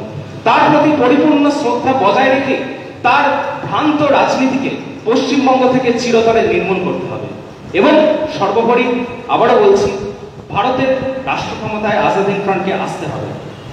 তার কারণ বর্তমানে দেশটা পেছনের দিকে এগিয়ে চলেছে। পেছনের দিকে এগিয়ে চলার অর্থ কি? একদিকে খুন, ধর্ষণ, ডাকাতি, অন্যদিকে সাম্প্রদায়িকতা, কৃষি, শিল্প, শিক্ষা, স্বাস্থ্য সমস্ত কিছুতে স্ট্যাগনেন্সি আসা। এই সমস্ত কিছুই তো পেছনের দিকে এগিয়ে যাওয়ার সূচক। পেছনের দিকে এগিয়ে গেলে হবে না, এগোতে হবে সম্মুখে। আমাদের সম্মুখে এগোতেই হবে। কাজটা অত্যন্ত কঠিন। আজকে সমাবেশে যতজন দর্শককে আমরা প্রত্যাশা করেছিলাম ততজন আসেননি, কিন্তু একথা আমি বিশ্বাস করি যে আমরা একটা সমাবেশ করব, মানুষ আসবেন না, দুটো সমাবেশ করব, আসবেন না, তিনটে সমাবেশ করব, আসবেন না, যখন 4টে সমাবেশ হবে তখন অবশ্যই মানুষ আসবেন। গোয়েবলসের ভাষায় বলতে হবে যে একটা বিষয় বারবার বলার পর মানুষের অন্তরে গেঁথে দিতে হবে। আর আমরা মানুষের অন্তরে এটা গেঁথে দেব যে নেতাজি সুভাষচন্দ্র বসুকে কেন্দ্র করে যদি কোনো বৈপ্লবিক রাজনৈতিক দল ভারতবর্ষের মাটিতে উঠে আসে, তার নাম আজাদ হিন্দ ফ্রন্ট। এবং আমি অত্যন্ত গর্বিত যে একটি বৈপ্লবিক রাজনৈতিক সংগঠনের সভাপতি হিসেবে আমি কার্যনির্বাহ করছি। এবং আমি যতদিন বাঁচব, একথা আমি আপনাদের প্রত্যেককে আশ্বস্ত করতে পারি যে বিশ্বাসঘাতকতা আমার রক্তে নেই। জীবনে কোনোদিন কখনো কথা দিয়ে আমি কথার খেলাপ করি। সুতরাং আপনারা যদি আমাকে পূর্ণ মাত্রায় বিশ্বাস করেন, আমার প্রতি পূর্ণ আস্থা রাখেন, আর যারা ভার্চুয়াল মিডিয়ায় লক্ষ লক্ষ দর্শক দেখছেন, আমার বক্তব্য শুনছেন, তাদের উদ্দেশ্যে বলছি, যদি আমাকে পরিপূর্ণ মাত্রায় বিশ্বাস করেন, তাহলে আমি এই কথা দিতে পারি যে অদূর ভবিষ্যতে অবশ্যই রক্ত জল করা পরিশ্রমের মধ্য দিয়ে আজাদ হিন্দ ফ্রন্টকে রাষ্ট্র ক্ষমতায় আমি আসীন করব। এবং সেই দিনে, যেদিন লাল কেল্লায়, ওই যে সামনে দেখছেন উল্লম্ফনরত ব্যাঘ্র, লাল কেল্লায় যেদিন ওই পতাকাটা উঠবে, সেদিন আমি মনে করব আমার জন্ম সার্থক হয়েছে।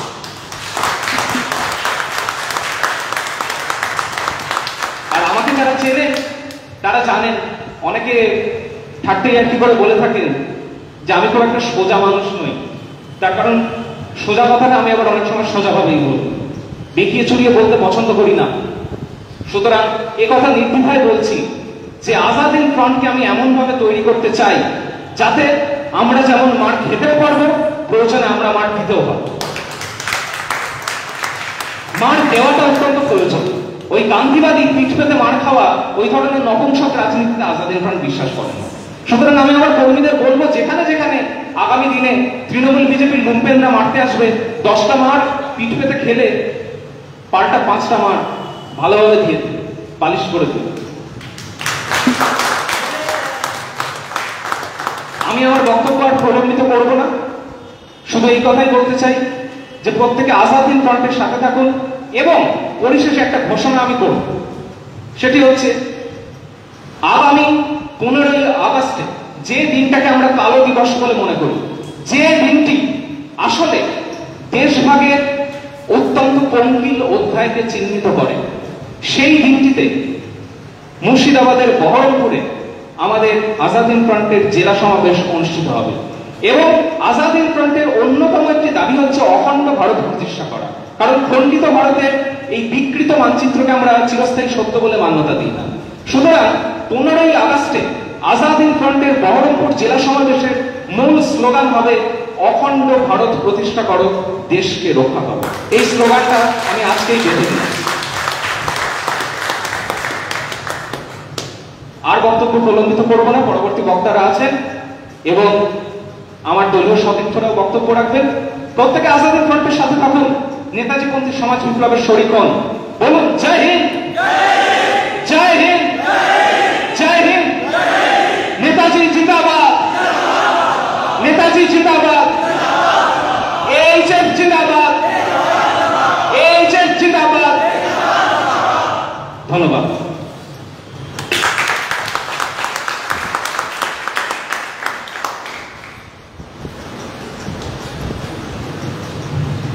দীপায়নটাকে ধন্যবাদ দেওয়ার মতন ভাষা আমার কাছে নেই। তিনি যেভাবে আজাদ হিন্দ ফ্রন্টের লক্ষ্যটা আপনাদের সামনে তুলে ধরলেন, সত্যি অভূতপূর্ব। তার বক্তব্যের গুণে বারে প্রত্যেকে মুগ্ধ হন, আপনারাও মুগ্ধ হয়েছেন। এ বিষয়ে সবিশেষ কিছু বলার নেই। এবার আমি আমার কথা বেশি না বাড়িয়ে পরবর্তী বক্তব্যের কাছে চলে যাব।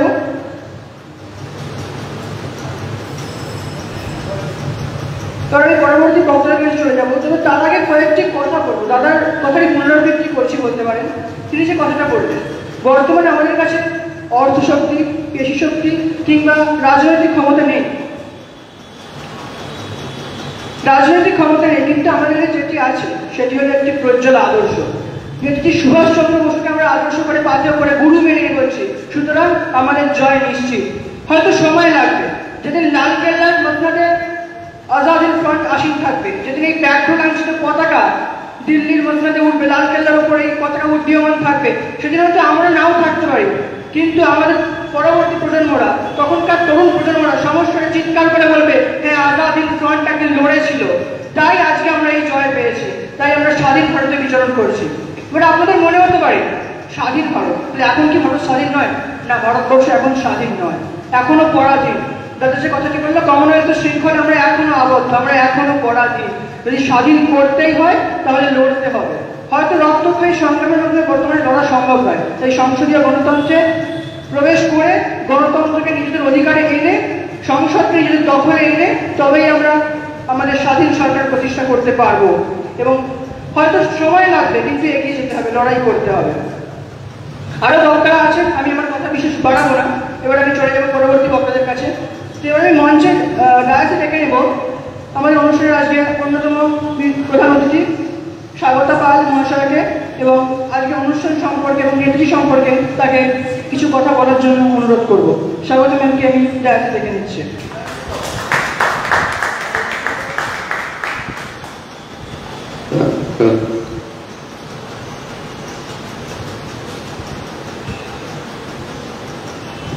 হ্যালো হ্যালো,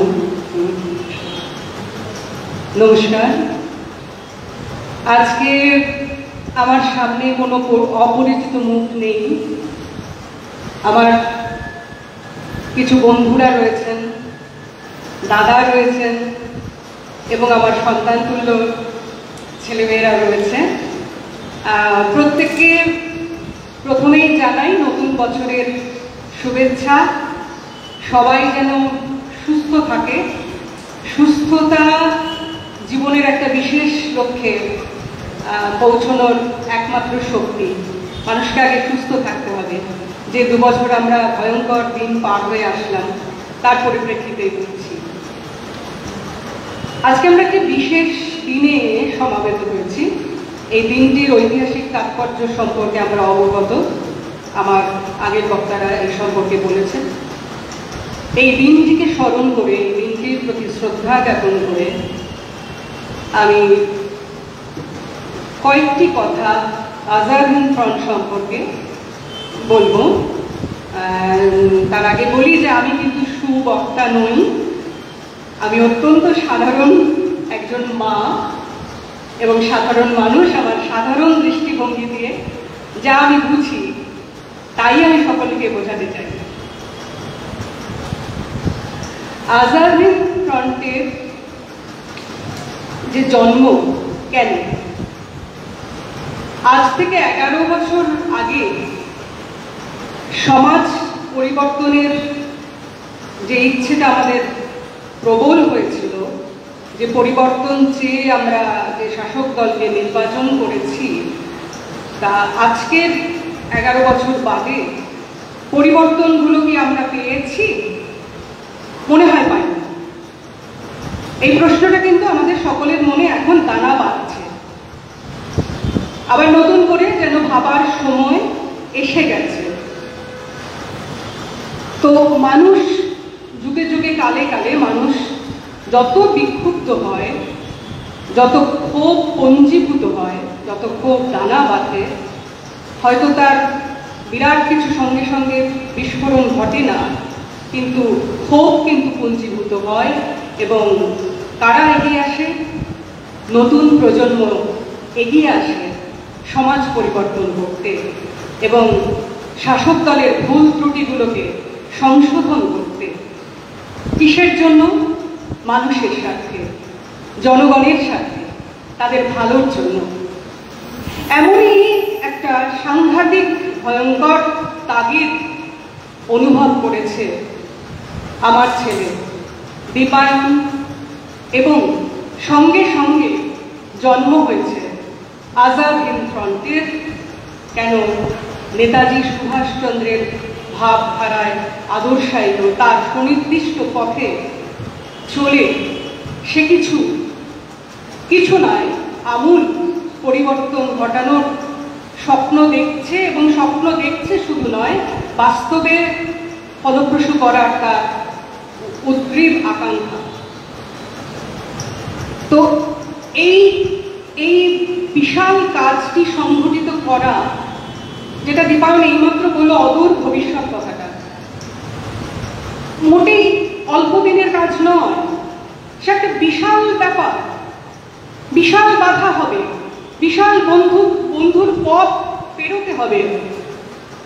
হয়তো 5 বছরে হবে, হয়তো 10 বছরে হবে, হয়তো 15 বছর, হয়তো আরো অনেক বেশি সময় লাগবে, হয়তো ওরা পারবেও না, হয়তো ওরা সমস্ত গোছবে এবং পরবর্তী প্রজন্মের হাতে সেই ভারও তুলে দিতে পারে। হবেই যে বলা যাচ্ছে না, কিন্তু হতাশ হলে হবে না, ধৈর্য হারালে হবে না। লড়াই এবং সংগ্রামের মধ্য দিয়ে তাদের যে 8 দফা দাবি, সেই দাবিকে তারা প্রতিষ্ঠিত করার প্রয়াস চালিয়েই যাবে। তো আরেকটি কথা, যে এই যে প্রয়াস ওরা চালাবে, ওরা সংগ্রাম করবে, ওরা লড়াই করবে, সেখানে একটা সংগঠন যখন তৈরি হয়েছে, সেই সংগঠনকে এগিয়ে নিয়ে যাওয়ার জন্য, সুনির্দিষ্ট পথে শৃঙ্খলিতভাবে এগিয়ে নিয়ে যাওয়ার জন্য দরকার একজন নেতা। একজনই হবে যে সংগঠনের হাল ধরবে। তাই বলে তার অনুগামী যারা আছে তাদের মর্যাদা কিন্তু এতটুকু তার থেকে কম নয়। তারা একসঙ্গে কাঁধে কাঁধ মিলিয়ে, হাতে হাত রেখে লড়াইয়ে বন্ধুর পথে তারা সামিল হবে। আমরা জানি যে 10 মিলি করি কাজ, হারি জাতি নাতি নাচ। 10 মিলে কাজ এবং লক্ষ্য প্রত্যেকের একটাই। সেখানে দীপায়ন কোনো ব্যক্তিগত অস্তিত্ব নয়, সে শুধু পরিচালনা করবে, সে শুধু নেতাজির পথ নির্দেশক হয়ে, নেতাজির ভাবধারায় উদ্দীপিত হয়ে একটা নির্দিষ্ট নিয়মে পরিচালনা করবে তার অনুগামীদের। কিন্তু সকলের লক্ষ্য, গন্তব্যস্থল একটাই, সেই 8 দফা দাবিকে প্রতিষ্ঠিত করা। তাই আমার সাধারণভাবে যেটা মনে হয় যে আজাদ হিন্দ ফ্রন্টের অন্দরমহলে যেন তার সতীর্থদের সঙ্গে কোনো রকম কোনোদিন ভুল বোঝাবুঝি না হয়, তারা যেন মিলেমিশে বন্ধুত্বের মধ্য দিয়ে তাদের লক্ষ্যে পৌঁছতে পারে। আজকে সমাবেশে জনসংগম কম, কিন্তু জনসমাগমের প্রচুর দরকার, কারণ তারা যে লড়াইয়ের সম্মুখীন হয়েছে, যার লড়াইয়ের মধ্যে দিয়ে যে লক্ষ্যে পৌঁছতে চাইছে, তার প্রধান শক্তি হলো মানুষের সমর্থন, জনগণের সমর্থন। সেটি না পেলে তারা এক পাও এগোতে পারবে না। তাদের মানুষের পাশে দাঁড়াতে হবে, মানুষের বিপদে দাঁড়াতে হবে এবং বহুমুখী কাজের মধ্য দিয়ে মানুষের বন্ধু হতে হবে। আমার মনে হয় সেটা সবার আগে দরকার। তাই আজকে বেশি কথা আর বলছি না। আজকে অনেক প্রত্যাশা আমাদের রইল আজাদ হিন্দ ফ্রন্টের কাছে, এবং আলাদা করে কারোর নাম আমি বলছি না। আজাদ হিন্দ ফ্রন্ট মানে একটি সংগঠন, সেই দলের কাছে আমাদের সুদূর ভবিষ্যতের অনেক প্রত্যাশা, অনেক চাওয়া, যাতে সমাজের একটা আমূল পরিবর্তন ওরা ঘটাতে পারে, মানুষের যাতে মঙ্গল হয়। শেষ করব আমাদের সকলের গুরুদেব রবীন্দ্রনাথ ঠাকুরের একটি গানকে কবিতার উচ্চারণে প্রকাশ করে আমি শেষ করব।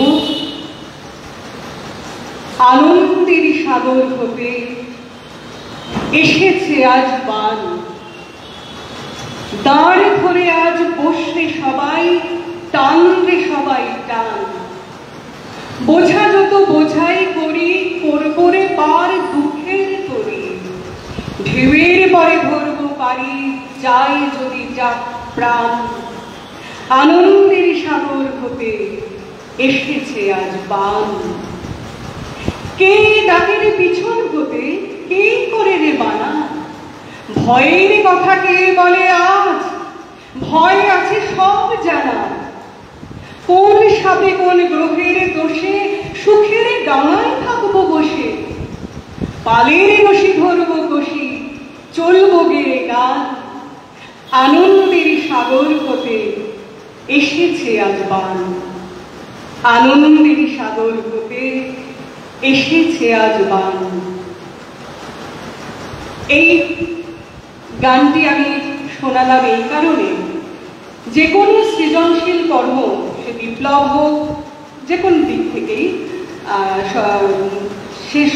সে কর্ম সাধিত করতে গেলে অনেক কঠিন পথ, বন্ধুর পথ অতিক্রম করতে হয় ঠিকই, কিন্তু যে মানসিকতা নিয়ে যারা লড়াই করে তাদের মধ্যে কিন্তু একটা আনন্দ সঙ্গে থাকে।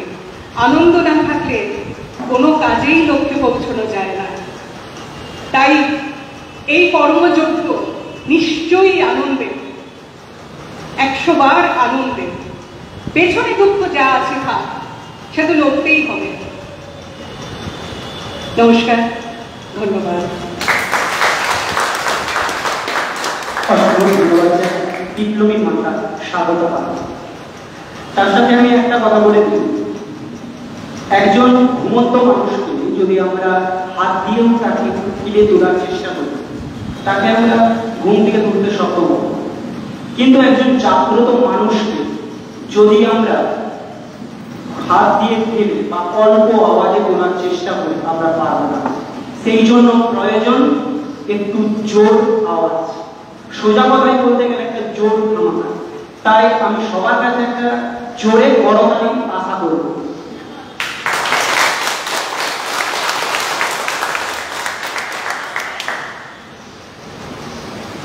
বিপ্লবী কোনো বয়স হয় না। আমরা তার উদাহরণ পেয়েছি স্বাধীনতা সংগ্রামে ক্ষুদিরাম বসুকে। বয়স ছিল মাত্র 18, আর আমরা আমাদের এই সংগঠনে, আমাদের এই আজাদি ফ্রন্টে একজন ক্ষুদিরামকে পেয়েছি, যে খুবই অল্প বয়সে আমাদের মন জয় করেছে নেতাজি প্রেমে এবং তার সুবক্তব্যে। আমরা তাকে আমাদের এই মঞ্চে রাখবো, তাকে উত্তরীয় গান এবং ব্যাস গানের মাধ্যমে।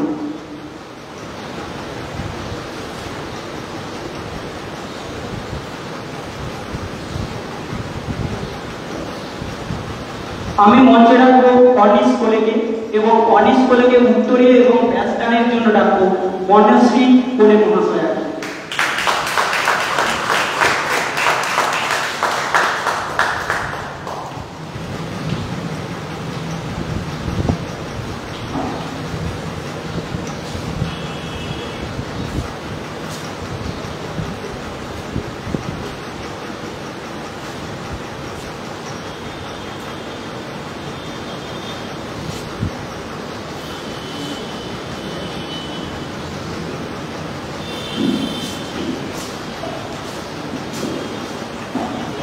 আর তার সাথে সবাইকে ধন্যবাদ জানাই আজকের আমাদের এই দ্বিতীয় প্রকাশ্য রাজনৈতিক সম্মেলনে আমাদের হাতে হাত রেখে এই নেতাজি বিপ্লবে সামিল হওয়ার জন্য। তার সাথে আমি বিশেষভাবে নিজে থেকে ধন্যবাদ জ্ঞাপন করবো আজাদি ফ্রন্টকে, যেখানে আমাদের মতো নেতাজিবাদীদের, নেতাজি প্রেমীদের একত্রিত করা। আমরা ছোট থেকেই শুনে এসেছি গান্ধী, নেহেরু, এই সেই হ্যান ত্যান, যারা নাকি স্বাধীনতা সংগ্রামের জন্য লড়াই করেছিল।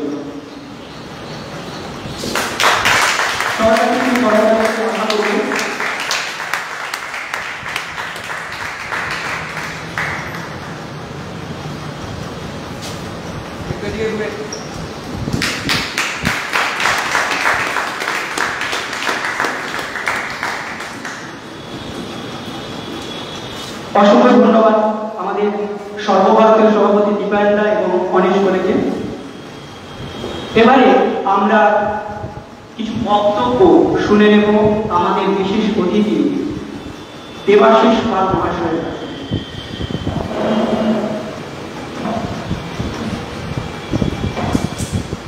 নমস্কার। শাবনা যে কথা বলেছে আমিও তার পুনরাবৃত্তি করে বলি যে এখানে যারা রয়েছেন বা যারা রয়েছে প্রত্যেকেই প্রায় আমাদের ঘরের মানুষ। তার কারণ আজাদি ফ্রন্ট এখনো একটি ছোট্ট পরিবারের মতন, যেখানে এর যারা কর্মী এবং তাদের বাড়ির লোকজন সবাই মিলে এখনো একটা পরিবারের মতন, একটা পারিবারিক পরিমণ্ডলের মধ্যে আমরা অবস্থান করছি। তাই পোশাকি সৌজন্যমূলক যে কথা, নমস্কার, ধন্যবাদ, অভিবাদন, এগুলোকে পরিহার করে আমি আমার সংক্ষিপ্ত বক্তব্যে চলে আসছি। রবীন্দ্রনাথকে দিয়ে শাবনা তার বক্তব্য শেষ করেছে যথার্থভাবে একজন বাচিক শিল্পীর মতো। আমারও অনুষ্ঠানের শুরুতে সেই রবীন্দ্রনাথ, কারণ আমরা জানি আমাদের জীবনের সর্বক্ষেত্রে আমাদের চিন্তা, আমাদের চেতনা, আমাদের আদর্শ, আমাদের উপলব্ধি, আমাদের রাজনৈতিক বোধ, আমাদের সাংস্কৃতিক পরিমণ্ডল সর্বক্ষেত্র জুড়ে তিনি বিরাজিত। আর আমরা যে কোনো বিপ্লব, যে কোনো আন্দোলন, তার কিন্তু একটা দীর্ঘ প্রেক্ষাপট থাকে, পরিপ্রেক্ষিত থাকে।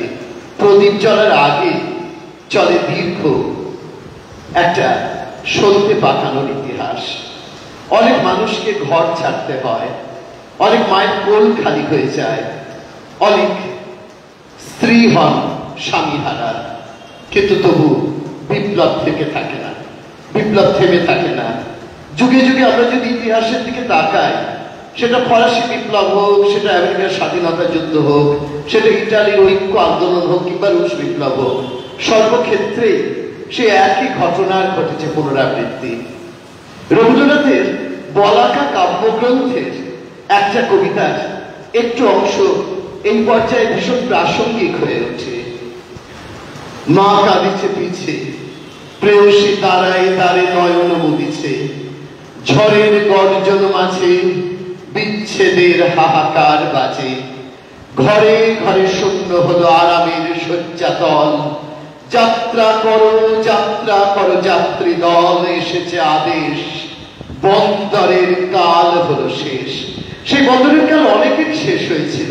প্রীতিলতা ওয়াদ্দেদার, কল্পনা দত্ত, বিনয় বাদল, দীনেশ, ভগৎ সিং, বাঘাযতীন।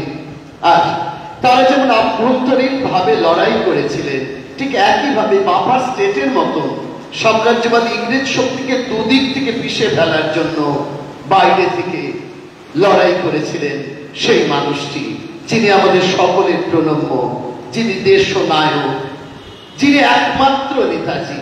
নেতা অনেকেই, নেতাজি কিন্তু একজন, তিনি সুভাষচন্দ্র বসু, যুগ যুগান্তরের বিপ্লবের অনুপ্রেরণা। আর তাই রবীন্দ্রনাথ ঠাকুর তার তাসের দেশ উৎসর্গ করেছিলেন রবীন্দ্রনাথকে, যেমন ভাবে আপনারা নেতাজি সুভাষচন্দ্র বসুকে উৎসর্গ করেছিলেন তাসের দেশ, যেমন ভাবে বসন্ত উৎসর্গ করেছিলেন কাজী নজরুল ইসলামকে। সুতরাং সেই যে বিপ্লব, সেই বিপ্লবের সঙ্গে রবীন্দ্রনাথেরও ছিল প্রাণের সংযোগ। একটা সময় যে ব্রিটিশ রাজশক্তি, ইউরোপের প্রতি রবীন্দ্রনাথের যে মোহ ছিল, বিশ্বযুদ্ধ তাকে তছনছ করে দিয়েছে। আর তাই তো তাসের দেশের শেষ গান, ভাঙনের জয় গান গাও, ভাঙনেরও জয় গান গাও। সেই ভাঙন, যে ভাঙন অগ্নিবীণার মধ্যে, প্রলয় শিখার মধ্যে মূর্ত করে তুলেছিলেন নজরুল। আর বাস্তবে সেই সাহিত্যের মাকে বাস্তবের মাকে পর্যবসিত করেছিলেন নেতাজি সুভাষচন্দ্র বসু। তাই তিনি আমাদের মুকুটহীন রাজা। আর আরো একটা কথা বলি, যে রবীন্দ্রনাথ যেভাবে ডাইনামিক, বারে বারে তিনি নিজেকে বদলেছেন, ভেঙেছেন, গড়েছেন, সুভাষচন্দ্র তাই। অহিংসার পথ ধরে আন্দোলনকে সফল করে তোলার জন্য একদা তিনি হয়েছিলেন গান্ধীজির অনুগামী। ধীরে ধীরে বুঝেছেন যে মার খেতে খেতে দেয়ালে এসে যখন পিঠ ঠেকে তখন মার দিতে হয়। তাই নীরবে আমাদের দেশের চরমপন্থী যে আন্দোলন, অনুশীলন সমিতি, যুগান্তরের যে আন্দোলন, তাকে তিনি সহায়তা করেছেন নানাভাবে। আর একটা সময় ঘটল মহানিষ্ক্রমণ। দেশের বাইরে বেরিয়ে গিয়ে বৈদেশিক শক্তির সাহায্যে তিনি ভারতবর্ষের স্বাধীনতা আনতে চাইলেন এবং তিনি ভারতবর্ষের প্রথম প্রধানমন্ত্রী। ভারতবর্ষের প্রথম স্বাধীনতার পতাকা উত্তোলিত হয়েছিল তার দ্বারা। কিন্তু সেই স্বাধীনতা চিরস্থায়ী হয়নি এই জন্য, যেমন কখনো রামায়ণের বিভীষণ, কখনো পলাশীর প্রান্তরের মির্জাফর, তেমনি আমাদের জিন্না, তেমনি আমাদের জওহরলাল নেহেরু, তারা সেই স্বাধীনতার ক্ষেত্রে আপোষ করেছেন। সেই অহিংসার নামাবলী গায়ে পড়ে তারা দেশকে ত্রিখণ্ডিত করেছেন। তাই 15ই আগস্ট আমাদের স্বাধীনতা দিবস নয়, আমাদের লজ্জা দিবস, আমাদের ধিক্কার দিবস। আমাদের মাতৃভূমিকে ত্রিখণ্ডিত করা হয়েছে। প্রথমে দ্বিখণ্ডিত করা হয়েছিল, তার কারণ ভাই ভাই ভাগ করে নিতে চেয়েছিলেন তারা। তার কারণ আমরা জানি, চোরে চোরে মাস্তুত ভাই, তারা ভাগ করে নিতে চেয়েছিলেন মাতৃভূমিকে। সুতরাং সেই স্বাধীনতা নয়। দীপায়নের কথার মধ্যেই উল্লেখিত হয়েছে কমনওয়েলথের কথা, যে এন্ড অফ দ্য ডে আমরা কিন্তু তার কাছে কৈফিয়ত দিই, সে ব্রিটিশের মহারানী, সেই সাম্রাজ্ঞী। নেতাজি আজও বেঁচে আছেন কিনা আমরা জানি না। তার বায়োলজিক্যাল ডেথ হয়েছে কি হয়নি সেটা তো সংশয়ের প্রশ্ন, সেটা বিতর্কের প্রশ্ন। তিনি আধ্যাত্মিকতার যে মার্গে উপনীত হয়েছিলেন, তার যে বয়স আজকে, তাতে জীবিত থাকা অসম্ভব নয়। কিন্তু তিনি থাকুন অথবা তিনি নাই থাকুন, তার আদর্শ আছে, যে আদর্শ অমলিন, যে আদর্শ অবিনশ্বর। বিষ্ণুদেব তার ভোজসাওয়ার কবিতায় লিখেছিলেন, জনসমুদ্রে নেমেছে জোয়ার, হৃদয়ে আমার চড়া, চোরা বালি আমি দূর দিগন্তে ডাকি, কোথায় ঘোড়সাওয়ার। সে ঘোড়সাওয়ারের প্রতীক্ষা আমাদের পৌরাণিক 10 অবতারের শেষ অবতার হচ্ছে কল্কি অবতার, যিনি অশ্বারোহীর বেশে আসেন। সেখানেও কিন্তু সেই বিপ্লবের প্রতীক। রবীন্দ্রনাথের রক্তকর্মী নাটকের সেই রক্তকর্মী ফুল একই সঙ্গে প্রেম এবং বিপ্লবের যুগ্ম প্রতীক হয়ে ওঠে।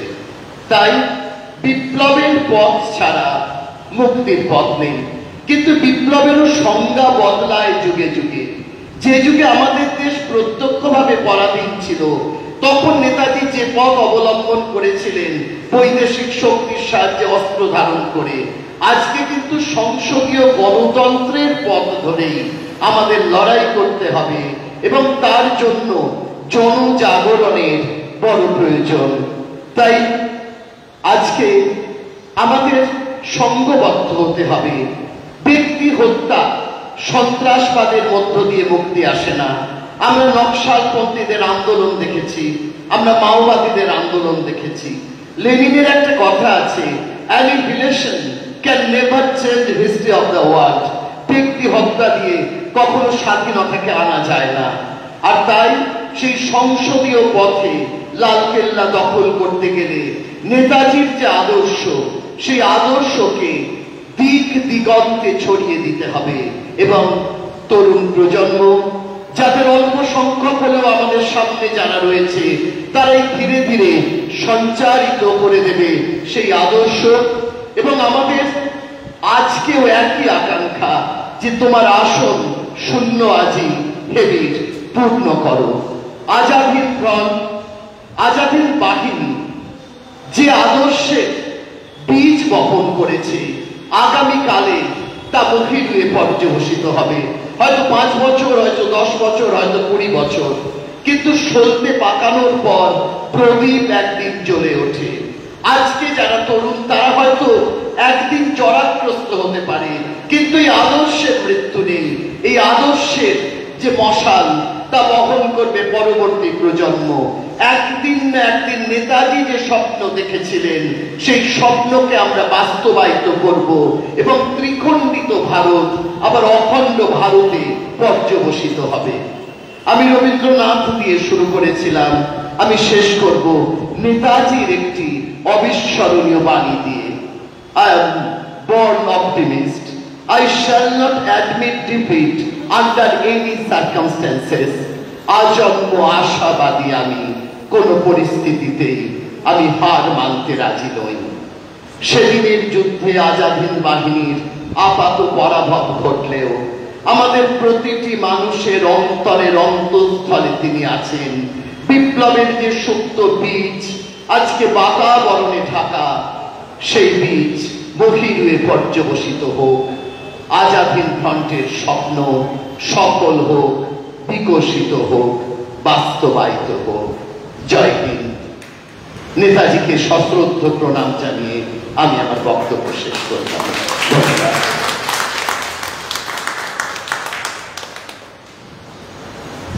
জয় হিন্দ। অসংখ্য ধন্যবাদ জানাই দেবাশিস বাবু মহাশয়কে। আজাদ হিন্দ, আমাদের লক্ষ্যটা ঠিক রাজনৈতিক কোনো সত্যাগ্রহণ নয়। আমাদের লক্ষ্য নেতাজির স্বপ্ন পূরণ। এই সমাজ ব্যবস্থা হয়ে চলা কৃষকের উপরে অত্যাচার, মানুষের উপরে অত্যাচার, নারীর উপরে অত্যাচার, এই সমস্তকে নির্মূলে শেষ করা। আমাদের লক্ষ্য একজন ফুটপাতে থাকা মানুষ থেকে একজন কৃষক পর্যন্ত তাদেরকে সম্মান দেওয়া।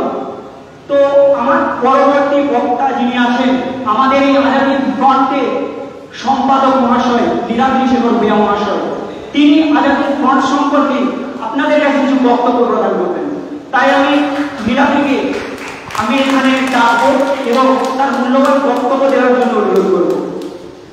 সবাই করতালি দিয়ে একটু এই মঞ্চটাকে আরো আরো উজ্জীবিত করুন।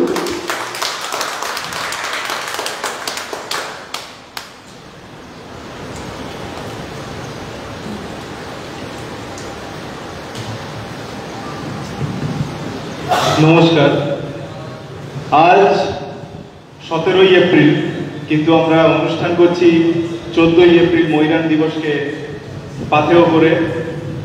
আজকের দিনে 14ই এপ্রিলের অনুষ্ঠান করার মূল অর্থ হচ্ছে যেহেতু আজকে রবিবার, অনেকের ছুটির দিন, কাজ মিটিয়ে সবাই আমাদের কাছে উপস্থিত হতে পারবেন, সেই উদ্দেশ্যে আজকের অনুষ্ঠান। আপনারা সকলেই জানেন আজাদ হিন্দ ফ্রন্ট একটি রাজনৈতিক দল নতুনভাবে গঠিত হয়েছে, যেটি আমরা সকলে মিলে তিলে তিলে ধীরে ধীরে বাড়িয়ে চলেছি, সমৃদ্ধ করে চলেছি। আপনারাও সেই সমৃদ্ধতার একটি প্রতীক। আমি নীলাদ্রি শেখর ভূঁইয়া, সাধারণ সম্পাদক আজাদ হিন্দ ফ্রন্টের, কিন্তু তার আগেও সবার ভাতৃসম, তাই সব দাদার কাছেই আমার আজাদ হিন্দ ফ্রন্ট সম্পর্কে যে কয়েকটি বিশেষ নিবেদন থাকবে। যদি কোনো ত্রুটি থাকে বক্তব্যের প্রথমেই আপনাদের কাছে সেই ত্রুটির মার্জনা আশা করব। প্রথমে আসি আজাদ হিন্দ ফ্রন্ট। কেন আজাদ হিন্দ ফ্রন্ট গঠন করলাম?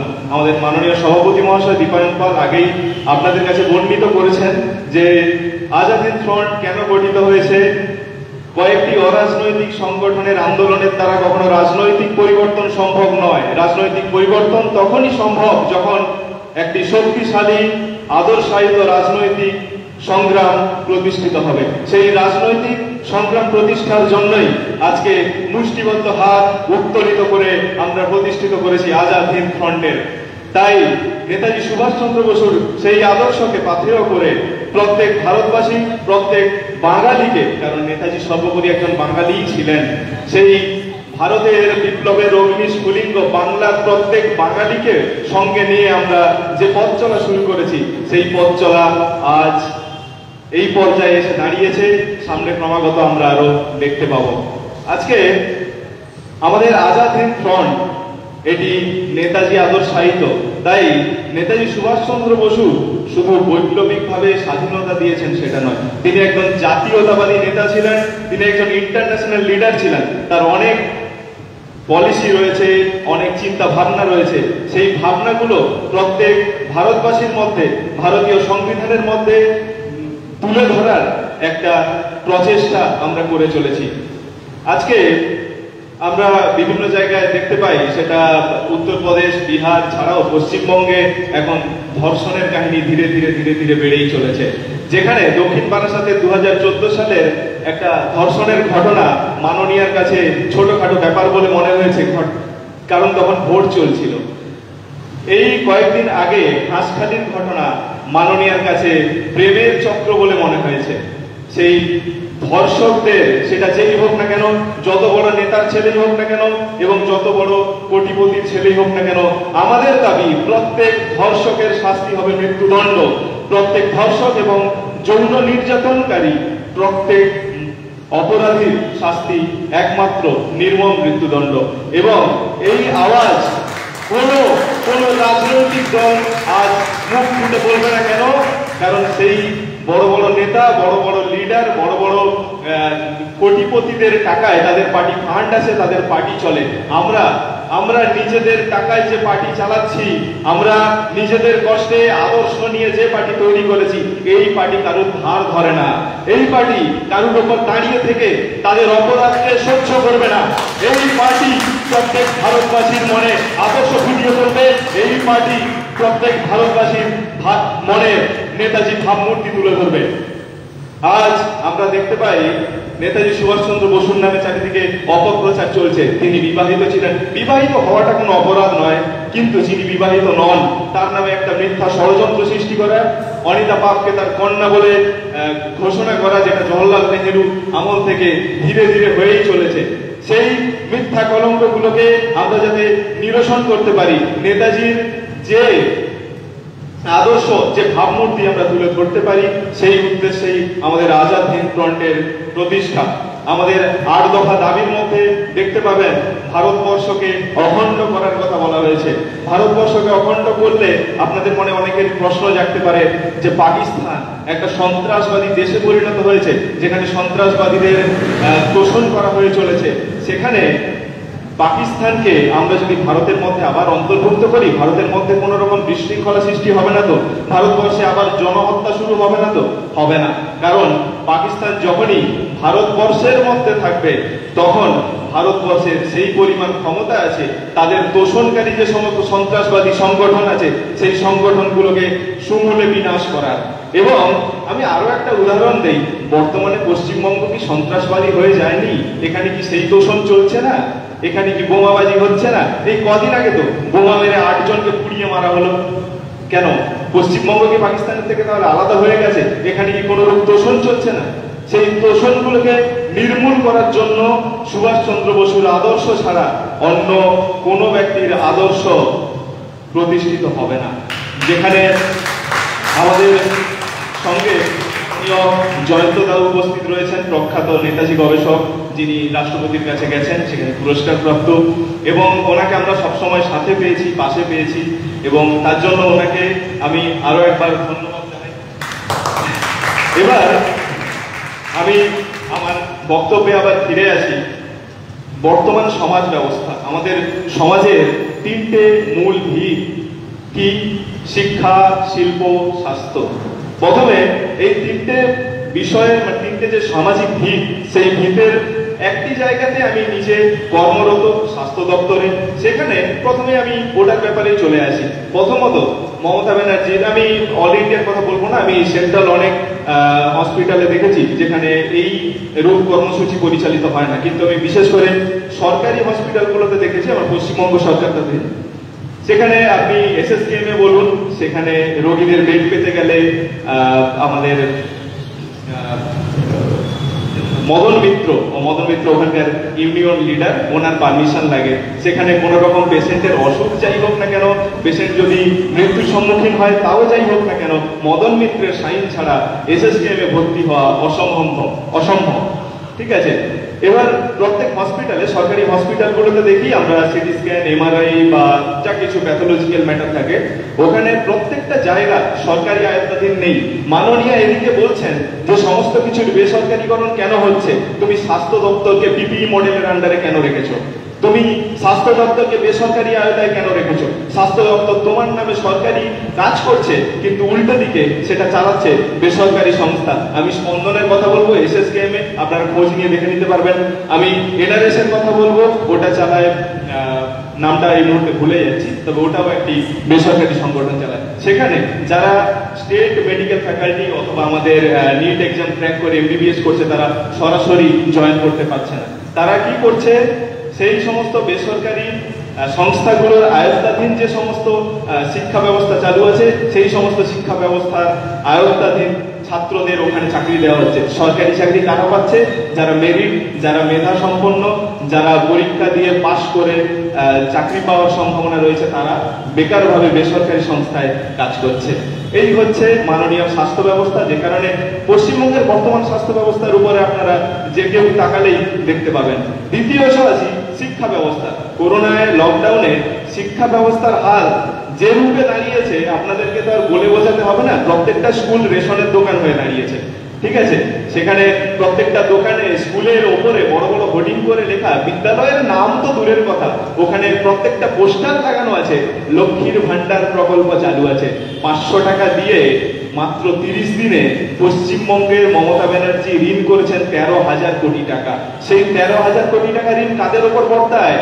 মমতা ব্যানার্জি 2 দিন পর সরকার পাল্টালে চলে যাবে, হয় পরবর্তী সরকার আসলে সেই ঋণ মেটাতে হবে, নয় মেটাতে হবে সাধারণ মানুষকে। সাউথ কোরিয়ার কথা বলি, ঋণের দায়ে আমেরিকার কাছে এত চেপে গেছিল, তাদের প্রত্যেক জনগণকে জমি, তাদের সোনা দানা সমস্ত কিছু সরকারের হাতে তুলে দিতে হয়েছিল। পশ্চিমবঙ্গে আমরা যে আগামী দিনে এই জিনিস দেখবো না, তার কি কোনো মানে আছে? পশ্চিমবঙ্গের মমতা ব্যানার্জি আজকে, CPM এর আমলে আমরা দেখি 2,000 কোটি টাকা ঋণ ছিল, সেখান থেকে এই কয়েকদিনে বেড়ে তা দাঁড়িয়েছে প্রায় 30,000 কোটি টাকার ঋণ। সেই 30,000 কোটি টাকার ঋণ কে মেটাবে? পশ্চিমবঙ্গের 11 কোটি ভোটার, নাকি মমতা ব্যানার্জির নিজের পার্টি ফান্ড থেকে মেটাবে? কোনটা? এবার আসি শিল্প দপ্তরে। প্রত্যেকটা কারখানা CPM এর আমলে, আমরা আগে তো CPM এর 34 বছর শাসনাধীন ছিলাম, সেখানে থেকে দেখতে পাই প্রায় 161টা কারখানা বন্ধ হয়ে এসছে। কারণ CPM যে রূপে শিল্পকে ধ্বংস করেছে, সেখানে মমতা ব্যানার্জি হয়তো সিঙ্গুর আন্দোলন করে কিছুটা কৃষকের সম্প্রদায়ের পাশে দাঁড়াতে চেয়েছিল, কিন্তু আমরা দেখতে পাই বর্তমানে সেই জমি, যে জমিতে শিল্প স্থাপন হয়নি, যে জমিতে টাটা তার কোম্পানি তৈরি করতে পারেনি, সেই জমিগুলো কি এখন চাষ হচ্ছে? সেই জমিগুলো এখনো জলা জমি হয়ে পড়ে আছে, সেখানে না শিল্প হয়েছে না চাষ হয়েছে। সেখানে মাননীয় কি মতামত? সেখানে মাননীয় কি শুধু মুখ বুঝেই থাকবেন, নাকি এখনো তোষণ করে যাবেন তার ভাইপোর সারা বাড়িতে এসপিলেটর লাগানোর কাজে? এবার তাই সব জনগণকে বলবো, এই অরাজকতায় পরিপূর্ণ রাজনৈতিক দলগুলোকে সমূলে বিন্যাস করতে হলে আজাদ হিন্দ ফ্রন্টের সাথে থাকুন, পাশে থাকুন। আমি নেতাজির ব্যাপারে আরেকটি কথা বলি। বর্তমান 1971 সালে ইন্দিরা গান্ধী নেতাজি সুভাষচন্দ্র বসুকে ওয়ার ক্রিমিনালের লিস্টে নথিভুক্ত করেছেন। যে নেতাজি আমাদের পুরো ভারতবর্ষে আজাদ হিন্দ সরকারের রাষ্ট্রাধিনায়ক ছিলেন, প্রধানমন্ত্রী ছিলেন স্বরাজ ভারতের, অখণ্ড ভারতের, সেই প্রধানমন্ত্রী যাতে কোনোরূপে ভারতে প্রত্যাবর্তন না করতে পারে তার বিরুদ্ধে যে ষড়যন্ত্র চলেছে, সেখানে অনিতা বাপকে তার কন্যা হিসাবে প্রমাণ করার চেষ্টা হোক বা ইন্দিরা গান্ধীর ওয়ার ক্রিমিনাল বলে ঘোষণা করার চেষ্টা হোক, সেখানে যদি নেতাজি কোনো সময় আত্মপ্রকাশও করেন, সেই নেতাজিকে হয়তো ইউনেস্কো থেকে ধরে নিয়ে চলে যাবে ওয়ার ক্রিমিনালের উদ্দেশ্যে। আবার একই দিকে এদিক থেকেও আমরা দেখতে পাই যে নেতাজিকে তো ওনারা সবাই মৃত বলে ঘোষণা করার চেষ্টা করেন, সেখানে ওয়ার ক্রিমিনাল লিস্ট থেকে নামটা উঠে যাওয়া উচিত, কারণ কোনো ব্যক্তি যদি মৃত হয় তার নাম ওয়ার ক্রিমিনালের লিস্টে থাকে না। কিন্তু আজও পর্যন্ত নেতাজির নাম ওয়ার ক্রিমিনালের লিস্ট থেকে ওঠেনি। তার মানে কি সরকারদের এখনো নজিরে আছে নেতাজি এখনো মারা যায়নি। তাই আমরা আজাদ হিন্দ ফ্রন্টের প্রত্যেকে এই দাবি করি, যদি কখনো নেতাজি সুভাষচন্দ্র বসু ফিরে আসে, এই আজাদ হিন্দ ফ্রন্টের সর্বোচ্চ স্থানে সর্বোচ্চ আসন একমাত্র উনি গ্রহণ করবেন, ওনাকেই প্রদান করা হবে। এবং সেই সঙ্গে সকলকে বলবো আজাদ হিন্দ ফ্রন্টের পাশে থাকুন, এক বাংলার নতুন করে আগুন জেলে তুলুন, নেতাজির আদর্শের বিপ্লবের মুষ্টিবদ্ধ হাত আবারও উত্থিত করে বলুন, জয় হিন্দ, জয় হিন্দ, জয় হিন্দ, বন্দে মাতরম, আজাদ হিন্দ ফ্রন্ট জিন্দাবাদ। নমস্কার।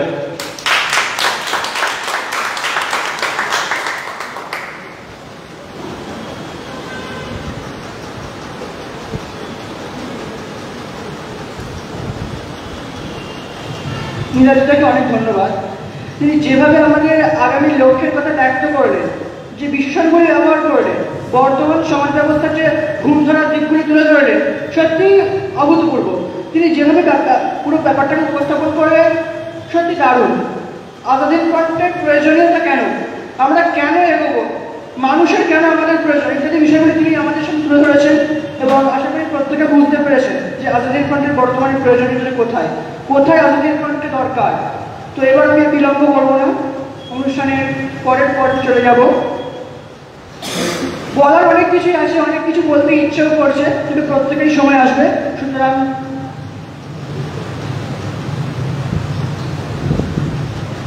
ঠিক আছে, সুতরাং বলার সময় প্রত্যেকেরই আসবে, পরে বলবো। তবে এবার কিছু কর্মসূচি আমরা আজ নিয়েছি অনুষ্ঠানের মাঝখানে, সেগুলি সম্পন্ন করব। তো আজকে আমাদের অনুষ্ঠানের প্রধান অতিথি ডক্টর জয়ন্ত চৌধুরী প্রস্থান করবেন। দলের যারা যারা সদস্যরা রয়েছেন প্রত্যেককে আমি একবার মঞ্চে ডেকে নিচ্ছি এবং সকলের সঙ্গে জয়ন্ত স্যারকে নিয়ে আমরা একটি গ্রুপ ফটো তুলব এবং তারপর ওনাকে আমরা বিদায় জানাবো। তো প্রত্যেককে আমি মঞ্চে ডেকে নিচ্ছি যারা দলের সদস্যরা রয়েছেন, দলের প্রত্যেক সদস্যকে আমি মঞ্চে ডেকে নিচ্ছি।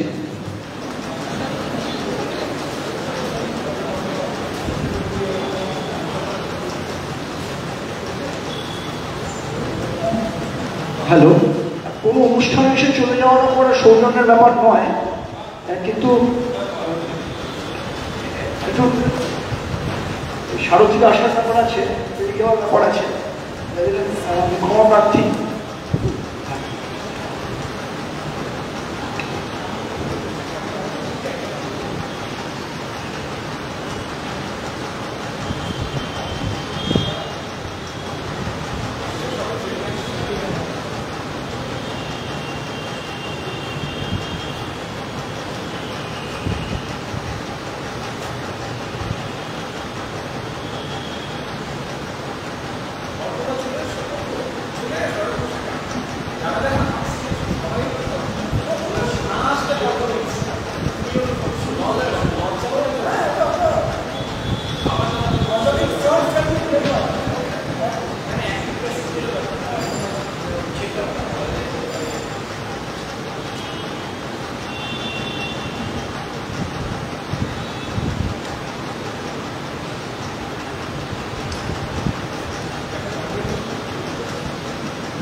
আপনারা সবাই ভালো থাকবেন।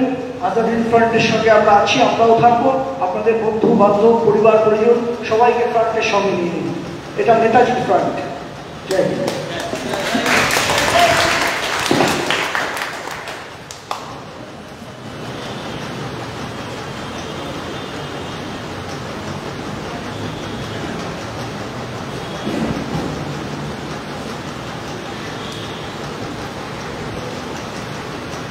অসংখ্য ধন্যবাদ জয়ন্তবাবুকে। আমাদের অনুষ্ঠান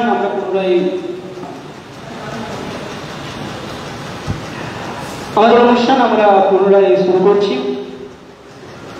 আমাদের এই আজাদিন ফ্রন্ট, আজাদিন সরকারের নতুন নামে নতুন ছন্দে আমাদের এই সংগঠন।